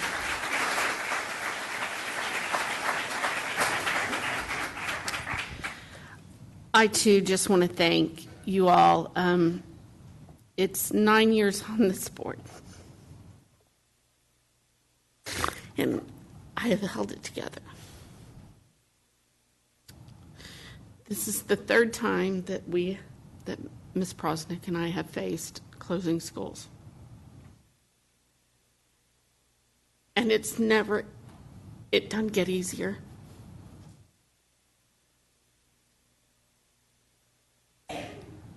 We have advocated. I advocated for years before I joined this board. I've spent my own money going to Austin countless times. My husband has given free hotel rooms to members of this board because we don't use taxpayer dollars to go to Austin. But we felt it was important to be there. I would urge all of you to not only reach out to your legislators, but also to put Commissioner Morath on your email list. I don't know that I would call it a privilege, but I have been able to hear him the last couple of months twice in person. And I will tell you that my confidence in a raise in the basic allotment without strings attached that will further tie this district to greater expense than the allotment given is low. I believe his words to us in September were that he doesn't trust the local boards to do the right thing. So with very little confidence, and really the issue being the declining enrollment, I want to thank those, and especially those in my area, that have reached out and have engaged me in personal conversations. We were able to answer a lot of questions right up front. And we were able to work together to maybe make some allowances that, and some agreements. I don't even know that they're agreements, but the understanding was greater. So I wanted to thank you if you reached out to me. My phone number's been out there for years. All you had to do was text.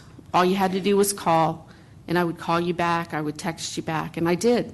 I did when I was out of town visiting my daughter, and I'm glad that person's in the audience tonight, and I did. As soon as I could get back with him, I did.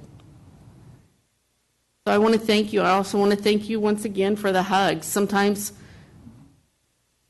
we're not as moms, we give out a lot, we get very few in return, and there were a lot given out over this weekend, just to people I ran into. I just want to say that no matter what the decision is here tonight, just like Ms. Alcatib said, please continue to advocate for us. The fight is not over for funding, no matter what decision is made here tonight. And please know that we are humans too.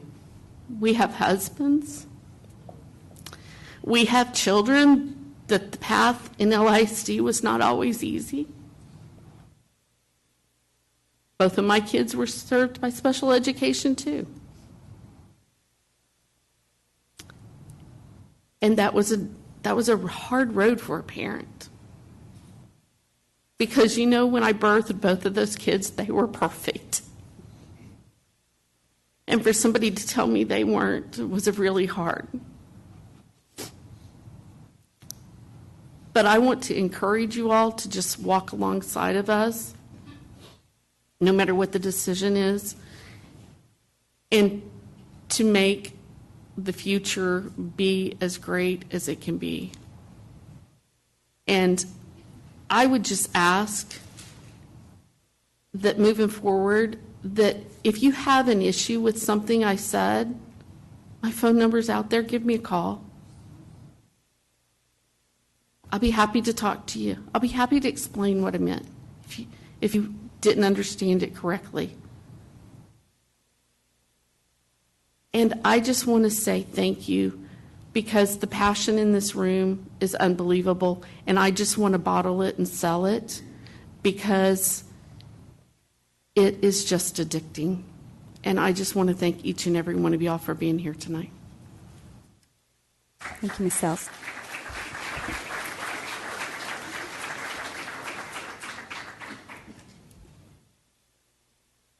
This process has been challenging, and we've had tough conversations. And I'm grateful that we've had those conversations. I'm especially grateful because principals and teachers have heard from parents about how much they're appreciated. And we've gotten to talk about the great things that are happening in our schools across the district. We are charged with a fiduciary responsibility for a district that encompasses all or portions of 13 cities. Our district, like many North Texas districts, has slowed in growth and is stuck on the wrong side of the Texas school funding formula. Those who have stepped up to share their concerns passionately have talked about your teachers and the impact they have on your students and the culture of your schools. Many have spoken about the leadership of their schools and how much you love your schools.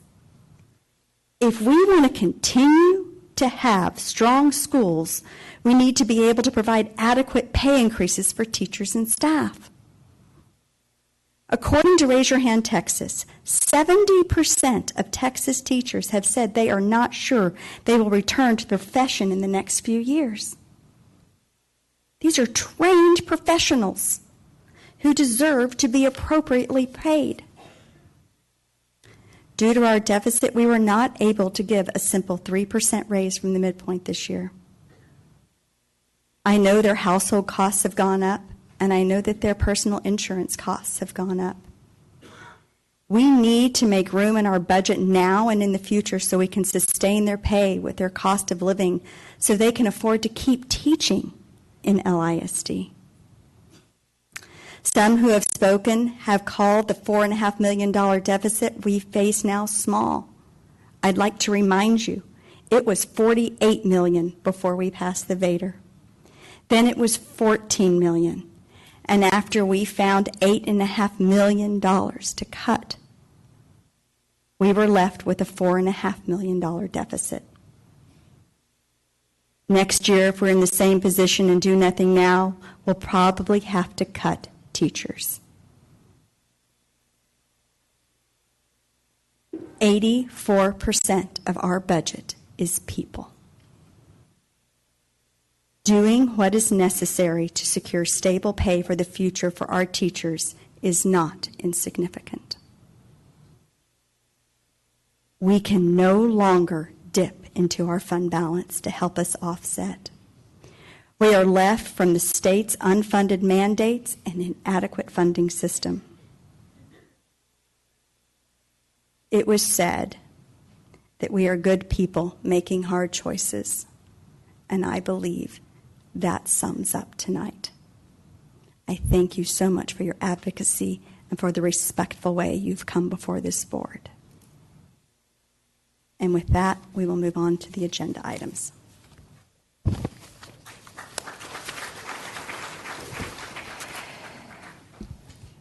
Consider action regarding the boundary adjustments for Bluebonnet Elementary School. Would someone like to make a motion? Ms. Lasan. Motion. I move that the board approve the proposed boundary adjustment for Bluebonnet Elementary School. Is there a second? Dr. Bonner? All those in favor? That's unanimous, 7-0. Next is to consider action regarding the retirement of Garden Ridge Elementary School. Would someone like to make a motion? Ms. Lasan. I move that the board approve the retirement of Garden Ridge Elementary School. Is there a second? Dr. Bonner? All those in favor? That's unanimous, 7-0. Next up is Hebron High School feeder pattern. Consider action regarding the boundary adjustments for Creek Valley Middle School. Would someone like to make a motion? Dr. Barker. I move that the board approve the proposed boundary adjustment for Creek Valley Middle School. Is there a second? Ms. Lasan? All those in favor? Vote carries 7-0. Consider action regarding the retirement of Polzer Elementary STEM Academy. Would someone like to make a motion? Dr. Barker. I move that the board approve the retirement of Polzer Elementary STEM Academy. Do I have a second?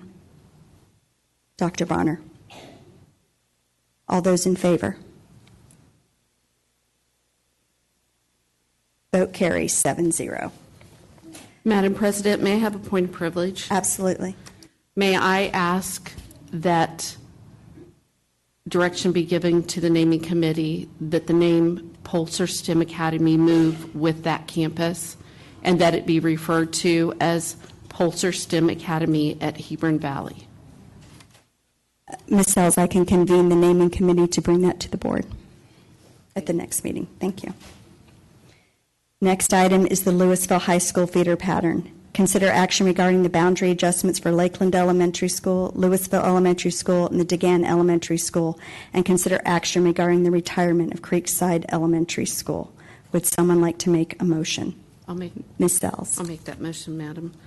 I move that the board approve the proposed boundary adjustments for Lakeland Elementary School, Lewisville Elementary School, and DeGan Elementary School, and approve the retirement of Creekside Elementary School. Is there a second? Dr. Barker? All those in favor? Vote carries 7-0. Marcus High School feeder pattern. Consider action regarding the retirement of Highland Village Elementary. Would someone like to make a motion? Dr. Bonner. Yes, ma'am, Ms. Prosnick. I move that the board approve the retirement of Highland Village Elementary School. Is there a second? Oh, thank you, Ms. Sells. All those in favor? 6. All those opposed?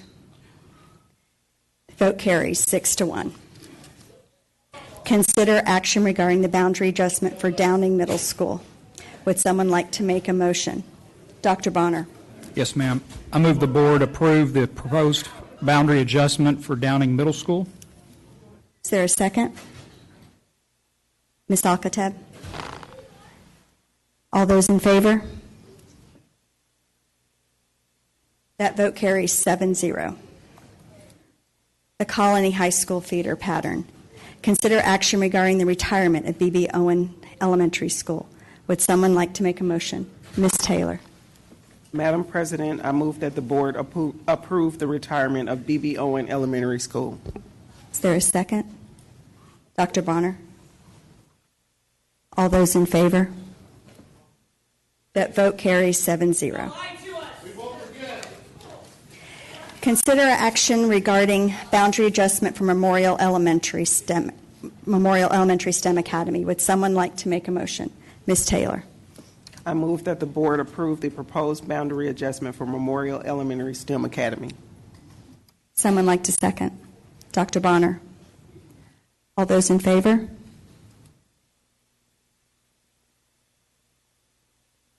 All those opposed? Vote carries 6-1. This is your problem. I'm sorry, Ms. Alcatab, 5-2.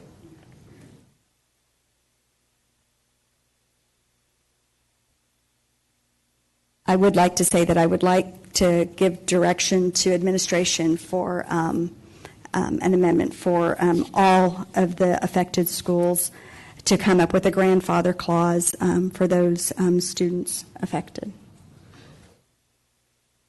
especially those in the Meridian neighborhood. Next up is consent. Are there any items to be pulled, or would someone like to make a motion? Ms. Sells. I move that the board approve the consent agenda items as recommended by administration. Is there a second? Ms. Alcatab. All those in favor? Vote carries 7-0.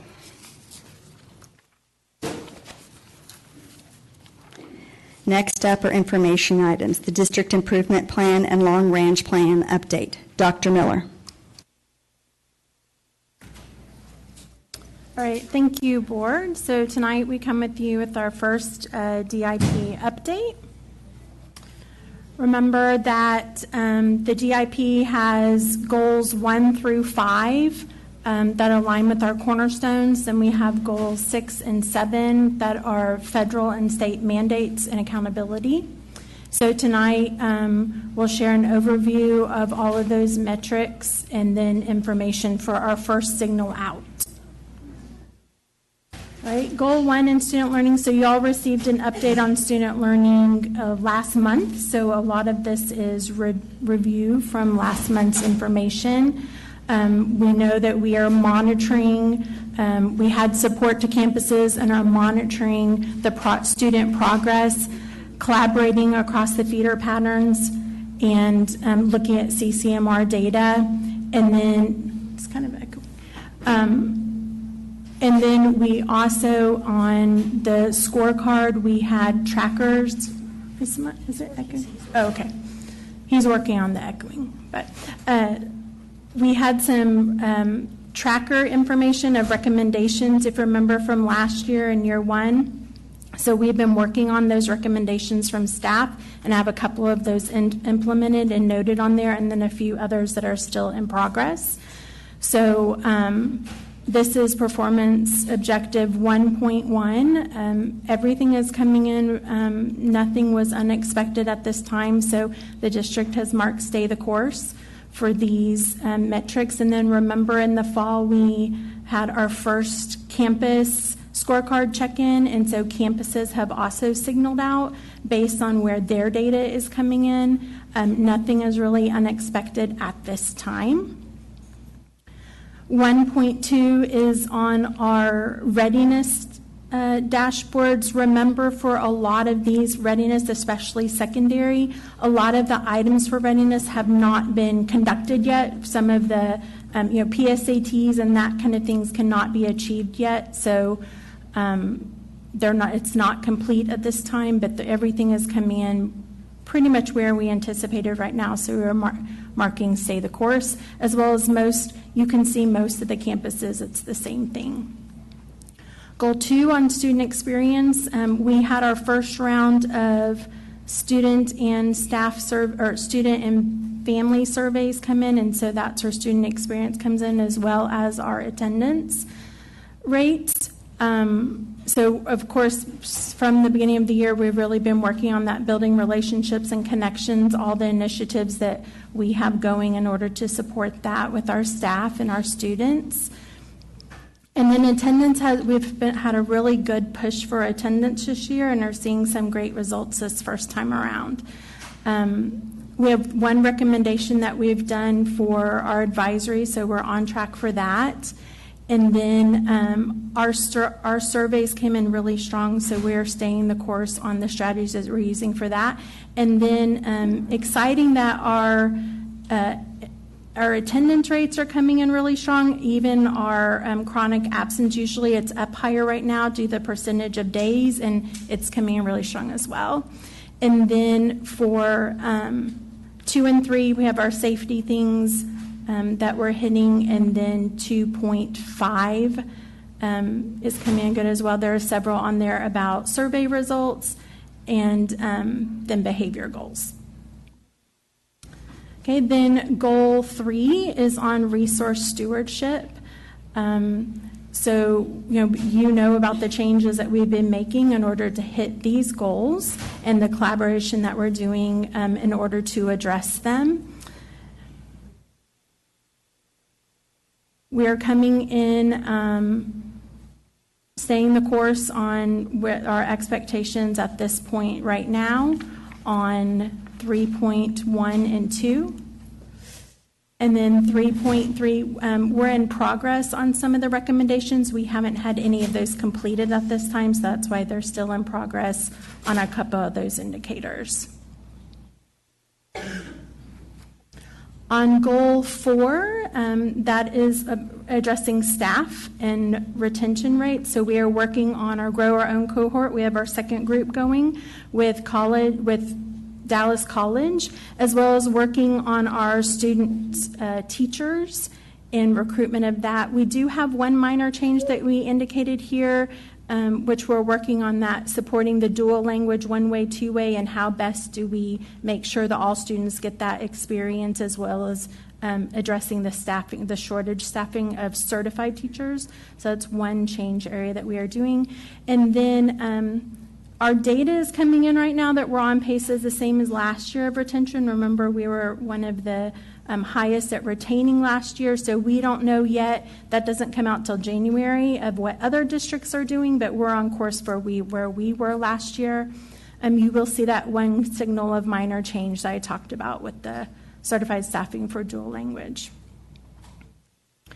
And then, this was our training is coming in where we anticipate at this time too. And then our last is community engagement, communication, staff, and parent surveys. We did do a minor change based on the information that we were getting from staff, and so whenever we had the virtual learning day on November 5th, we changed that message and addressed some of the things that staff had talked about to help inform them. And also something to know, our mass communication tool changed. And so our new system does not allow us to monitor the open rate. And so you'll see on the scorecard, we had to adjust the matrix that we use because our new mass tool looks at the click rate instead of the open rate. And so we adjusted that based on that change. So we have our one minor change with the communication that we addressed in November. And then if you look at 5, is that 3, 4, is where we had to change that matrix based on our tool that we use. And then positive change, we also worked in that video to address things that staff has given us feedback on. So we also included that in the video as well. So that is the update, our first update for December. We have 2 more coming, and then our student learning updates will correlate with the DIP update. And that's it. If y'all have any questions. Are there any questions? I do have one question, and I sent it to you. So, on chronic absenteeism, where is it that we see that we have the most, if you will? Is there a grade level? Is there an area where we are seeing more absenteeism? Because as we earlier tonight, it was all about enrollment, and it's also about attendance as well as how we are funded. So I know we're looking at that chronic absenteeism, but what is the area that we are seeing the most in? Right now, it's on the 2 extremes. So you have your high schools students are some of the most absent, and then your pre-K and kinders. So it's the 2 extremes of the. So we have one of our initiatives is really helping the newbies, the pre-Ks and kinders, and the families understanding the importance of attendance and how that impacts learning, so that they can get in a habit, of making sure there's regular attendance in schools to not impact student learning. And then, I have lots of assumptions about high school, but those are also on the upper end. But we do have strategies for our high schoolers as well. Yes. Okay. All right. Thank you very much. Next is our monthly technology report. Mr. Colbeck. Thank you, Madam President. The monthly technology report is in board book. The data for the monthly report ends October 31st. A couple items I want to point out on page 1. I know I've said this is coming for a while, but if you take note to the device age for grades 4 through 12, we're now down to that 1-year mark. So our large refresh project was completed in October. So that's really driving that that number down. So month to month, that's a reduction in like 2 years, 6 months as we wrapped up that project. Also, just looking at our IFE revenues, as I've shared in the past, when we start out the school year, we're heavy on the revenue side as we've collected fees. Our expenses will catch up as the year progresses. On page 2, I want to point out 2 things, specifically really related to probably the device refresh, but our opt-in rate went up about 3% from the month prior, so we're cruising almost at 98%, so 97.7%. So what that means is in grades 4 through 12, for every student enrolled, we're cruising almost at 98% opt-in. In addition, good relationship to the district improvement plan, but in resource stewardship, our goal is 89%. So as you can see, our devices on campus daily, that average is over 93%. So we're doing really well in that area for the year. Again, our usage, as we look at it, we're still averaging in that mid-90s for total usage being in the education category. So with that, if you have any other questions, I will do my best to answer them. Are there any questions? No. Thank you so much for the report. Thank you. Next up are discussion items. First up is the monthly financial report, including the bond report, land sale report, and the monthly investment summary. Mr. Rare. Thank you. The monthly financials that are in your board book are for the month ended October 31st. I just wanted to highlight a few items. The first one is on the budget revenue and expenditure summary. Just wanted to point out, you'll see in the total general fund revenues through October of $45 million. Only just under $4 million of that was from local revenue. We'll see that pick up over the next few months as we start receiving more of our property tax payments in December and January. And then I wanted to highlight on the 2023 bond summary. We received funds of $520 million back at the beginning of this year, and through October we have expenditures of just under $54 million for the 2023 bond. Thank you, Mr. Rare. Next up is the 2025-26 academic calendar. Dr. Miller. Thank you. So we come with more conversations regarding the calendar for next year. We've done a lot of work on the calendar so far. We had some input groups. If you remember last year, there were lots of people who asked about can we not add some extra minutes to provide some flexibility. So that's where we started off this year with the focus group. And I'll show you some information that we collected from them as well. We also had the conversation of the order that that the levels were. So if we, like right now, we have elementary goes first, then high school, and then middle school. So we looked at both of those different things. So that was an extra conversation that happened before the calendar committee met. Then similar to last year, we constructed some different calendars, and then I went back out to some feedback groups to get more information because it was a little different because people were considering the 10 extra minutes a day. So remember, right now we go for 35 instructional minutes, and people were interested in going 445, and so we really wanted them to see the impact of that on a calendar. And so we actually, instead of having two calendars, like, do you want a spring break here or do you want it here? We have actually a 435 calendar or a 445 calendar for instructional minutes, so people can see the difference in that. When we went to the first focus group, you can tell that the majority, and the focus groups are staff members and parents. Some of them are together, blended as a committee, and then some of them are separate. So they also made the suggestion of splitting the additional minutes to 5 before and 5 after instead of all one or the other. So when I went out the second time, really the majority of them were looking at yes, that was something we are interested in. But they really wanted to see if could you still start with a Wednesday start time, which is not what was in our initial one. And they also wanted, the way we had clustered the flexibility, they asked that we kind of change that. They really want like a fall break and something in February.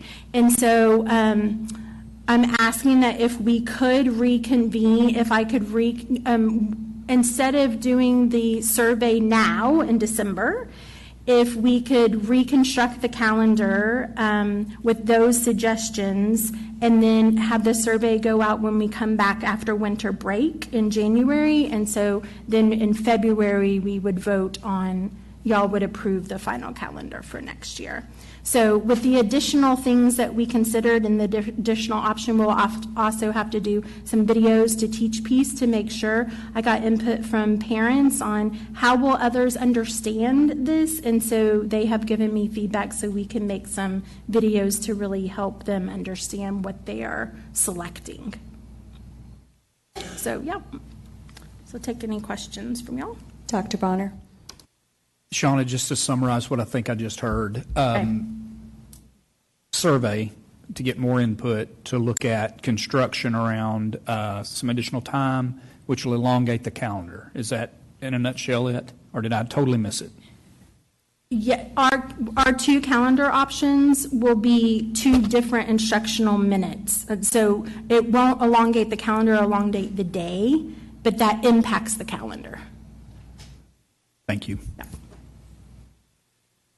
This is going to be a one-time delay? Like, we're not going to be doing, Yes, I'm going to be ma'am. really blunt. We're not going to do this every year where we come back and we're delaying and now we're voting on the calendar in April. That is, yes. I'll just say, I'm going to be very honest, I'm a little frustrated. Yeah. So we're going to propose 2 calendars. If the calendar is chosen that has the longer day, the longer minutes in one day, is that what we are going to be doing going forward? Yes, ma'am. Okay, and so are we going to communicate that when we go out and we ask people to choose the calendar, that if you're choosing for us to keep your children till 4:45, that this will be what we do in LISD moving forward for the foreseeable future. Yes, ma'am. Okay. Thank you. It's not 4:45 I'm sorry. p.m. No, I'm sorry. I'm sorry. I'm tracking with you. I'm sorry.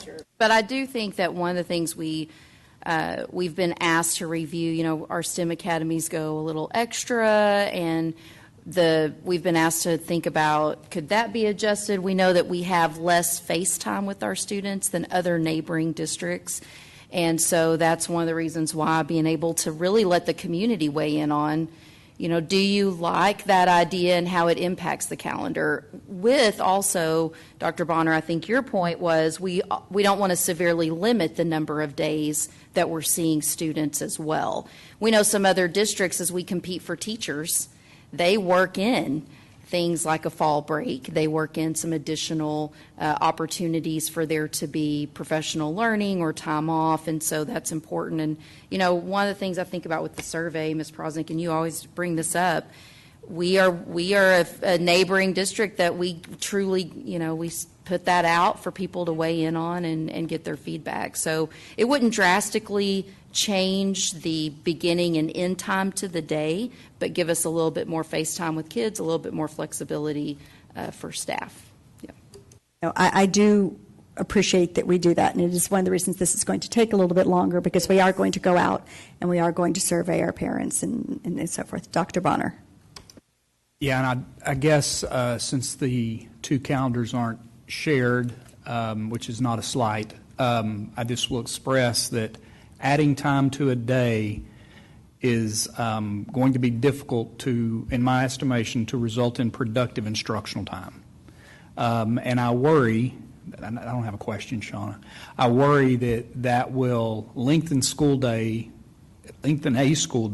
but restrict the calendar into 170 days, 168, whatever it is. And I'll stop there, but I just don't know if that's a good way to spend our time on task. Real quick, I would just reassure, number of days would not be so drastically different for students, because we know how important that is. But we definitely agree that it's complicated how many minutes you go in a day for sure, and we know it comes with a lot of considerations for people. So, well, then I will look forward to the creative calendaring that Dr. Miller has constructed.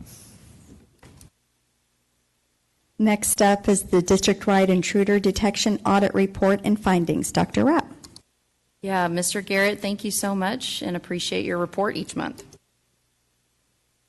This is for the intruder detection audits for the month of November. BB Owen Elementary, Cowdy Ridge Elementary, Etheridge Elementary, Highland Village Elementary, Lewisville Elementary, Durham Middle School, Prairie Trail Elementary, and Tom Hicks Elementary all received intruder detection audits. No findings. And we'll be glad to come back next month and provide those. Any questions? Dr. Bonner. So to clarify, I know you do this every so often, Matt, but no findings means what? Just kind of summarize that just real briefly, please. So TEA intruder auditors come to the school. They try 3 random doors without announcing themselves at a campus. After they check those 3, they go in, check in as a visitor, walk the perimeter with the campus administrator. So they check every exterior door, and then they go in and check 8 random interior doors, since we have a classroom door locked and closed policy during the school day. Thank you. Thank you, Mr. Garrett. Next up is action items. Consider approval of the annual comprehensive financial report, I call it the CAFR, for the fiscal year ended August 31st, 2024. Mr. Rare. Thank you. I'd like to welcome Selena Sarasaris from Whitley Penn, who will present a summary of the financial audit for fiscal year 24. Before she starts, I want to take the opportunity just to thank Sarah Curtis and her team for all their hard work during this audit. It's a very extensive process going through a financial audit, but to do it during a year where we're going through a software conversion was a major undertaking. So I just wanted to thank them. Thank you, Selena. Thank you, Mr. President Brosnick, members of the board, and Dr. Rapp, thank you for having me here to present the results of the 2024 audit. About a week or so ago, we met with the audit committee. virtually, and so we discussed this at length. So as Mr. Rear indicated, I will go through a summary and then would be glad to take questions at the end. So the purpose of the audit was to issue an opinion, and every entity wants to receive an unmodified opinion. This next slide shows all of the processes that we have to go through and that your team, your management team, has to undergo as well in order for us to get here tonight to issue our opinion on the financial statements as well as on your federal single audit. There's various internal controls that we do cover while we're here in the summer, and they range, as you see. We just don't focus on Ms. Curtis's area as well, but we're all over the district with HR, payroll, IT, procurement, etc., looking at the various controls that affect the financial statements. The substantive procedures are many, but ultimately it's to gain assurance. Inquiry alone is not valid or sufficient, so we do have to perform various procedures to give us that comfort and audit evidence to issue our opinion. You are receiving an unmodified opinion. You have earned that. We have to perform our audit in accordance with two standards, the generally accepted auditing standards as well as our generally accepted governmental auditing standards, because you do spend more than $750,000 in federal funds. This year you spent a little over $40 million in federal funds. You have earned, like I said, an unmodified opinion over your financial statements with no internal control findings or non-compliance. Non-compliance was not noted, or no findings on compliance, such as your procurement or a Public Funds Investment Act. As I mentioned earlier, you do spend more than $750,000 every year. We go through a major program determination. This year, Child Nutrition Cluster and its smaller counterpart, the Child and Adult Care Food Program, were selected as major programs. We have to issue an opinion on these programs, and again, you have earned an unmodified opinion. No internal control findings or non-compliance noted for these federal programs. And just for information sharing, these two programs make up 37% of your federal programs or your total expenditures. Because you are a low-risk auditee, we're only required to test at least 20%. If you were a high-risk auditee, we'd have to test at least 40%. So that's why we were able to just test Child Nutrition Cluster. This next slide goes over the entire financial statements and treats the financial statements of the district as if it were a corporation. It represents the net worth, but there are some items that have to be backed out that are also backed out by the Texas Education Agency for first rating purposes. Total assets were $2.4 billion, with capital assets at $1.4 billion and cash and investments a little under $1 million. You have deferred outflows and inflows that are related to the net pension and net OPEB liabilities. The OPEB stands for other post-employment liabilities that the state of Texas requires school districts to report on their financial statements. However, the governments across the United States still have to report these liabilities on their financial statements. Total liabilities were $9.1 billion, with bonds totaling $1.5 billion. And again, net pension and net OPEB liabilities totaled $199 million and $81 million, respectively. What TEA does is they will back those two liabilities out for first rating purposes, and it does, and therefore, in effect, it increases your net position from the $407 million to over $500 or $600 million. And I've indicated that on the left side of the slide as well. When we move into your general fund, it is your operating budget. You won't have any capital assets or long-term debt reported in the general fund. It looks at current resources and current uses. Your actual revenues totaled $546 million, and they were $1 million more than your budgeted amounts. Your actual expenditures were $545 million, and they were less than the final budgeted expenditures by $21 million. Other financing resources of $7 million totaled $7 million, with fund balance increasing by $8 million. Later on, Your management team will take you through the 2 slides on how we increased fund balance, or you increased fund balance by $8 million. Your total ending fund balance was $141 million for the fiscal year ended 2024. Your general fund revenue analysis is shown here as well. It's a lot of detail, but at least it shows you how you performed last year, how you plan to perform, and the actual results. And you'll see that you were very close between your budget and your actual revenue, just $1 million apart from your budget. And you'll see that between the state and property tax revenue that there was a large swing between those two because of the property tax rate compression. Therefore, that with that inverse relationship with state aid increased as well. Your federal revenues did decrease from $16 million down to $11 million, and that is affecting school districts across the state due to the School Health and Related Services, or SHARS, revenue. Your total general revenue, again, was $546 million, and all I'll say here is that your property taxes make up 74% of the total revenues, or $405 million, with state aid making up 15%. Your general fund expenditures totaled $545 million, and I have to pull up my slides because my eyes are failing me. And you'll see that you were within $20 million of your budget, which is a very small percentage of the budget, with instruction and related services making up the majority of that, of your expenditures. On the next slide, you'll see that your instruction and school leadership and instruction and related services make up close to 70% of your total expenditures. One important thing is that TEA does look at your general administration percentage. General administration is only 2% of your expenditures. Most districts are at 3% or higher, but you are on the lower end compared to school districts across the state of Texas. Now, the general fund balance is important, and if we look at it from the last 5 years, you'll see that from 2020 it has decreased to $141 million, with an unassigned fund balance in fiscal year 2024 totaling $133 million. You have non-spendable of $8 million, and that's related to prepaid and inventory items.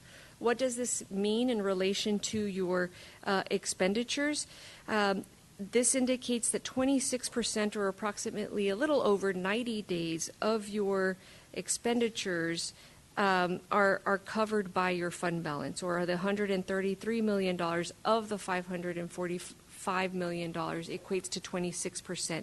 You have a local policy where unassigned fund balance has to be 25% of your expenditures, and so you're well within your board policy to maintain that. And that's needed for various purposes, especially because you do have to pay for your grant expenditures first before it's reimbursed by the federal government. So that's very important to have the reserves necessary. Do you want to discuss the next 2 slides? Yes, thank you. So I know we've discussed the fund balance increase back in November, but I just wanted to provide a little bit more clarity for those in the audience and also online. So the fund balance increase of $8 million was due mainly to proceeds of $4.3 million from the sale of Sunset Trail property in August of 2024, as well as we reclassed $1.5 million of capital outlay expenditures out of the general fund into our land sale account.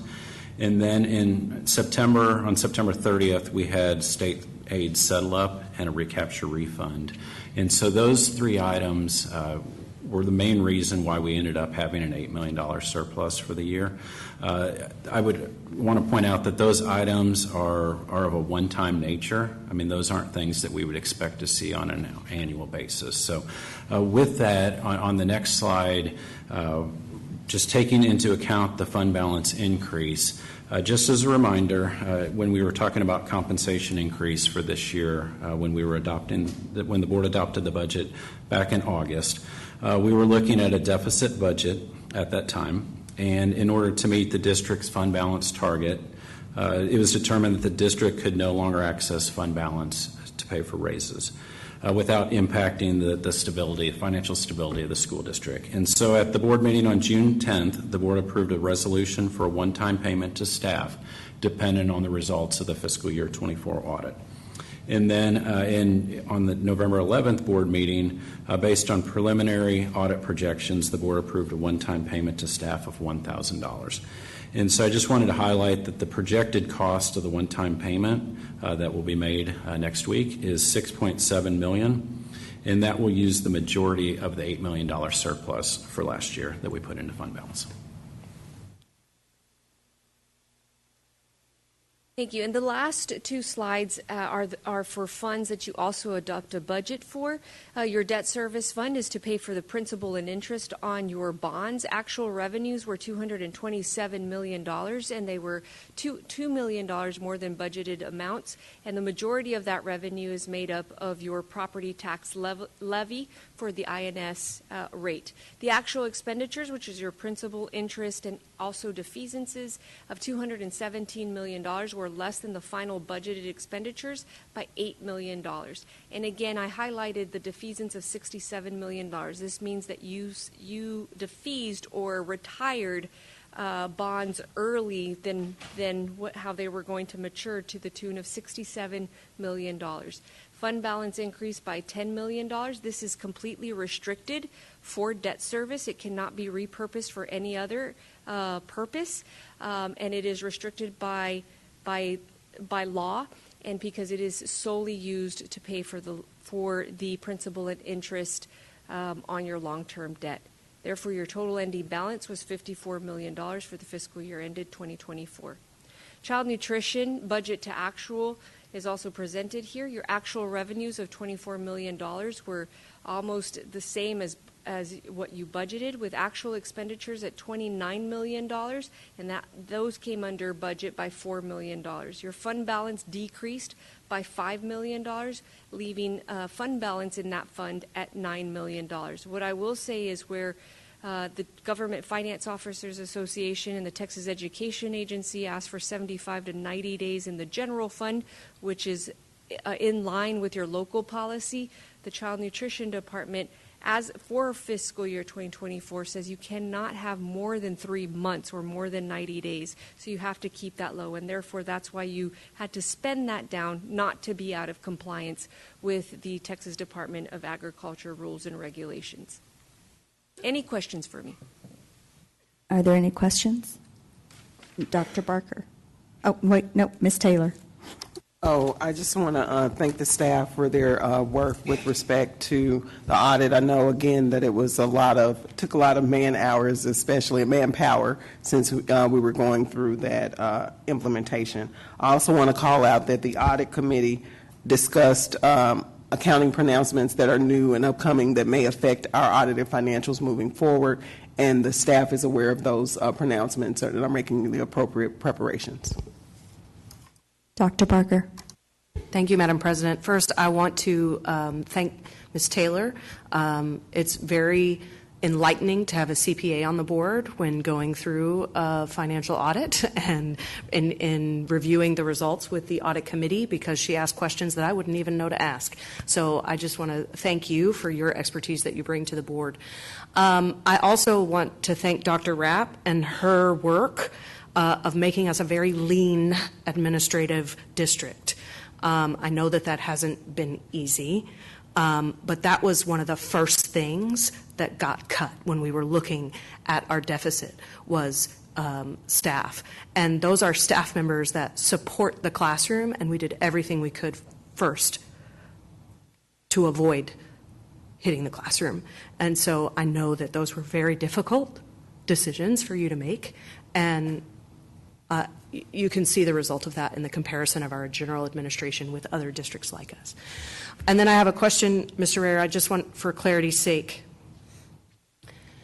without those one-time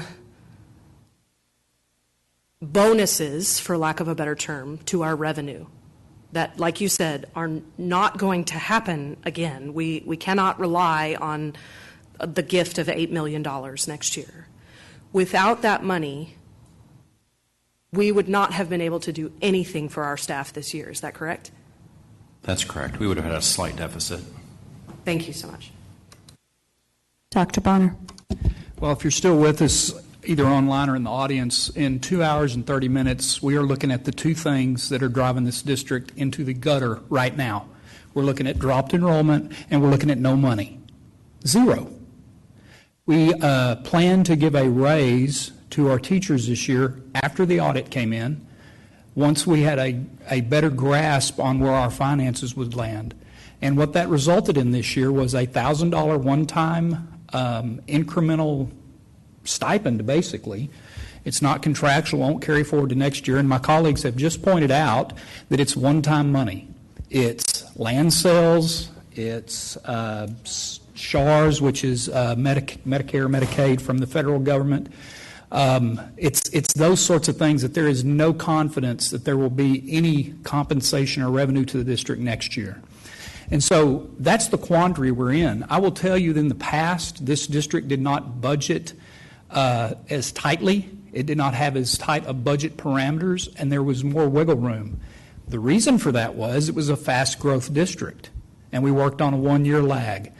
Those days are over. Those days are over. The district budget's extremely tightly now because of the things we're talking about tonight, enrollment and the state funding model. Oh, I do want to make one thing clear that Dr. Barker raised. As previously noted, 84% of the district expenses are revenue. You are not going to cut your budget without addressing personnel. Almost 200 personnel were reduced year to year, 23 to 24. That does not show up in our TAPR reporting, which is a reporting that the state does because it runs on a one-year lag as well. And so I want to make that known. That's about 60 positions that were at central office and about 140 that were at campus. And you may think, oh my gosh, how did we do that? We did that through attrition. We've never done a RIF. We've never done a reduction in force. We've never done a layoff. We do it through attrition. I had something else that I wanted to say. Oh, I want to address one more thing with you, and it's the administrative costs. We heard tonight a quick and simple answer would be to close this building.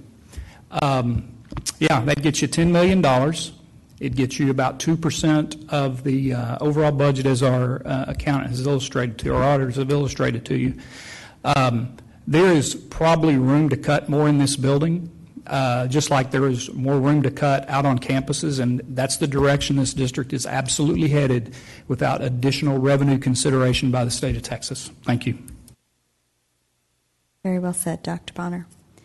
I thank you so much for the work, and I want to say that I greatly appreciate that we were able to get the report early so that we could peruse through it.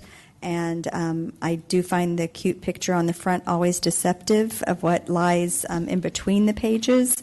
But I greatly appreciate the work, and I want to commend our child nutrition for getting an unmodified report, considering they were in a spend down, which is those parameters are really tight and really hard. And so I definitely want to give them some admiration for being able to get that kind of an unmodified report.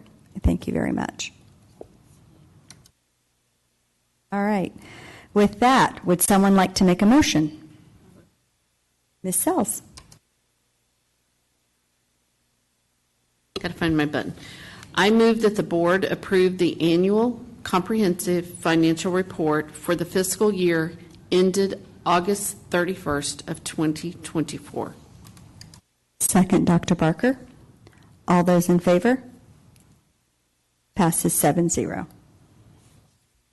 Next up is consider adoption of the board advocacy resolution for the 89th legislative session. Ms. Alcatab. Thank you, President Prosnick. The Legislative Advocacy Committee has met, and we have developed a resolution that we would like to present to the board with our advocacy priority. The resolution of the Board of Trustees of the Lewisville Independent School District Legislative Advocacy Resolution. Whereas, on June 10th, 2024, the Lewisville Independent School District, LASD, Board of Trustees adopted by a vote of the majority of members of the Board of Trustees the following advocacy priority: to increase the basic allotment, to supplement, not supplant, state funding with local or federal dollars, and to update the school finance system to include enrollment-based funding, adjustments for inflation, student education, teacher compensation, and other costs outside of district control, consideration of regional cost differences, and accurate funding weights. Whereas the LASD Board of Trustees maintains that for the 89th legislative session, the legislative priority, as stated above, represents one ask, one action. And whereas the LASD Board of Trustees is significantly aware of the extensive state funding gaps in key district programs and required initiatives, specifically as listed within this resolution. And whereas the LASD Board of Trustees states funding gaps regarding special education are demonstrated as follows: the difference between LASD special education expenditures and state funding demonstrate a shortfall of approximately $12 million per year. Whereas the LASD Board of Trustees states funding gaps regarding transportation are demonstrated as follows: McKinney-Vento legislation increases the district's bus needs without financial assistance from the legislator, equating to approximately $1,130,000 per year. Whereas the LASD Board of Trustees states funding gaps regarding safety and security are demonstrated as follows: House Bill 3 legislation increases the district's safety requirement and provides an additional school safety allotment of 28 cents per student to bring the overall funding to $10 per student with an additional $15,000 per campus. This allots a total amount of state funding for safety and security measures to $1,367,315 for LASD. The amount does not begin to cover the district's previous safety expenditures of $3,281,789 for school resource officers and elementary rovers, and now an additional $3 million spent to hire, equip, and train 55 LASD guardians to comply with the House Bill 3 legislation. The difference between LASD safety expenditures and state funding demonstrate a shortfall of approximately $5 million per year. Whereas the LASD Board of Trustees states funding gaps regarding pre-K are demonstrated as follows: full-day pre-K under House Bill 3 legislation maintains only half of the funding per student, meaning the district is required to provide matching student funding to reach the full-day WADA.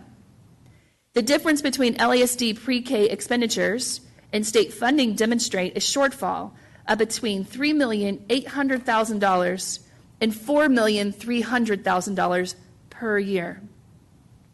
Now, therefore, be it resolved that the LASD Board of Trustees have one ask and one action for the 89th legislative session: to increase the basic allotment, to supplement, not supplant, state funding with local or federal dollars, and to update the school finance system to include enrollment-based funding, adjustments for inflation, student education, teacher compensation, and other costs outside of district control, consideration of regional cost differences, and accurate funding weights.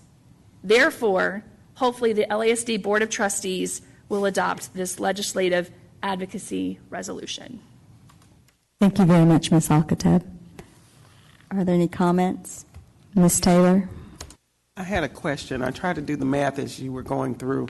What is the total 22. represent? Is that 22 million? 22 Okay. million. All right, thank you. Ms. Sells? I just find it ironic after what Dr. Rapp led her her update with, which was it is up to the duty of the legislation. I just wanted to remind everybody of that. Up to the duty of the legislation. That's it. Dr. Bonner? Ms. Alcative, why is it why are the words supplant and supplement critical in that passage? I don't understand. Sure. Right now, we do not, so we put in here to increase the basic allotment to supplement, not supplant, not to pay for those programs out of our own funding. For example, the safety and security, we're paying for most of that out of our own dollars. I appreciate that explanation. I recall some of the legislatures that were mentioned here earlier tonight talking about all the money they gave to public schools this biennium. And I don't remember the exact amount, but I will tell you that the delta between the amount they provided us, which they contend is extra money, and the monies that would have been realized for the tax rate reduction were essentially the same. In other words, it was no new money, it was hold harmless, which frankly we appreciate the hold harmless, but you see where it brings us tonight. It brought us right to this point in addition to the enrollment that we've been dealing with. It's critical that that three-word passage be adopted by not just this board, but also our state legislature. Thank you. I would concur. 22 million. I think often of what we could do with that money. I'm not even going to count recapture in that, which is another 14. That gives us 36 million.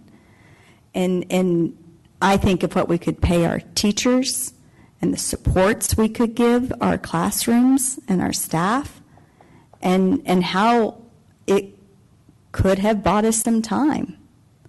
But we are out of money and we are out of time. And it is, I said this in August when we passed our budget, that it was up to the legislature to do something. It is my fervent prayer and my hope that they will.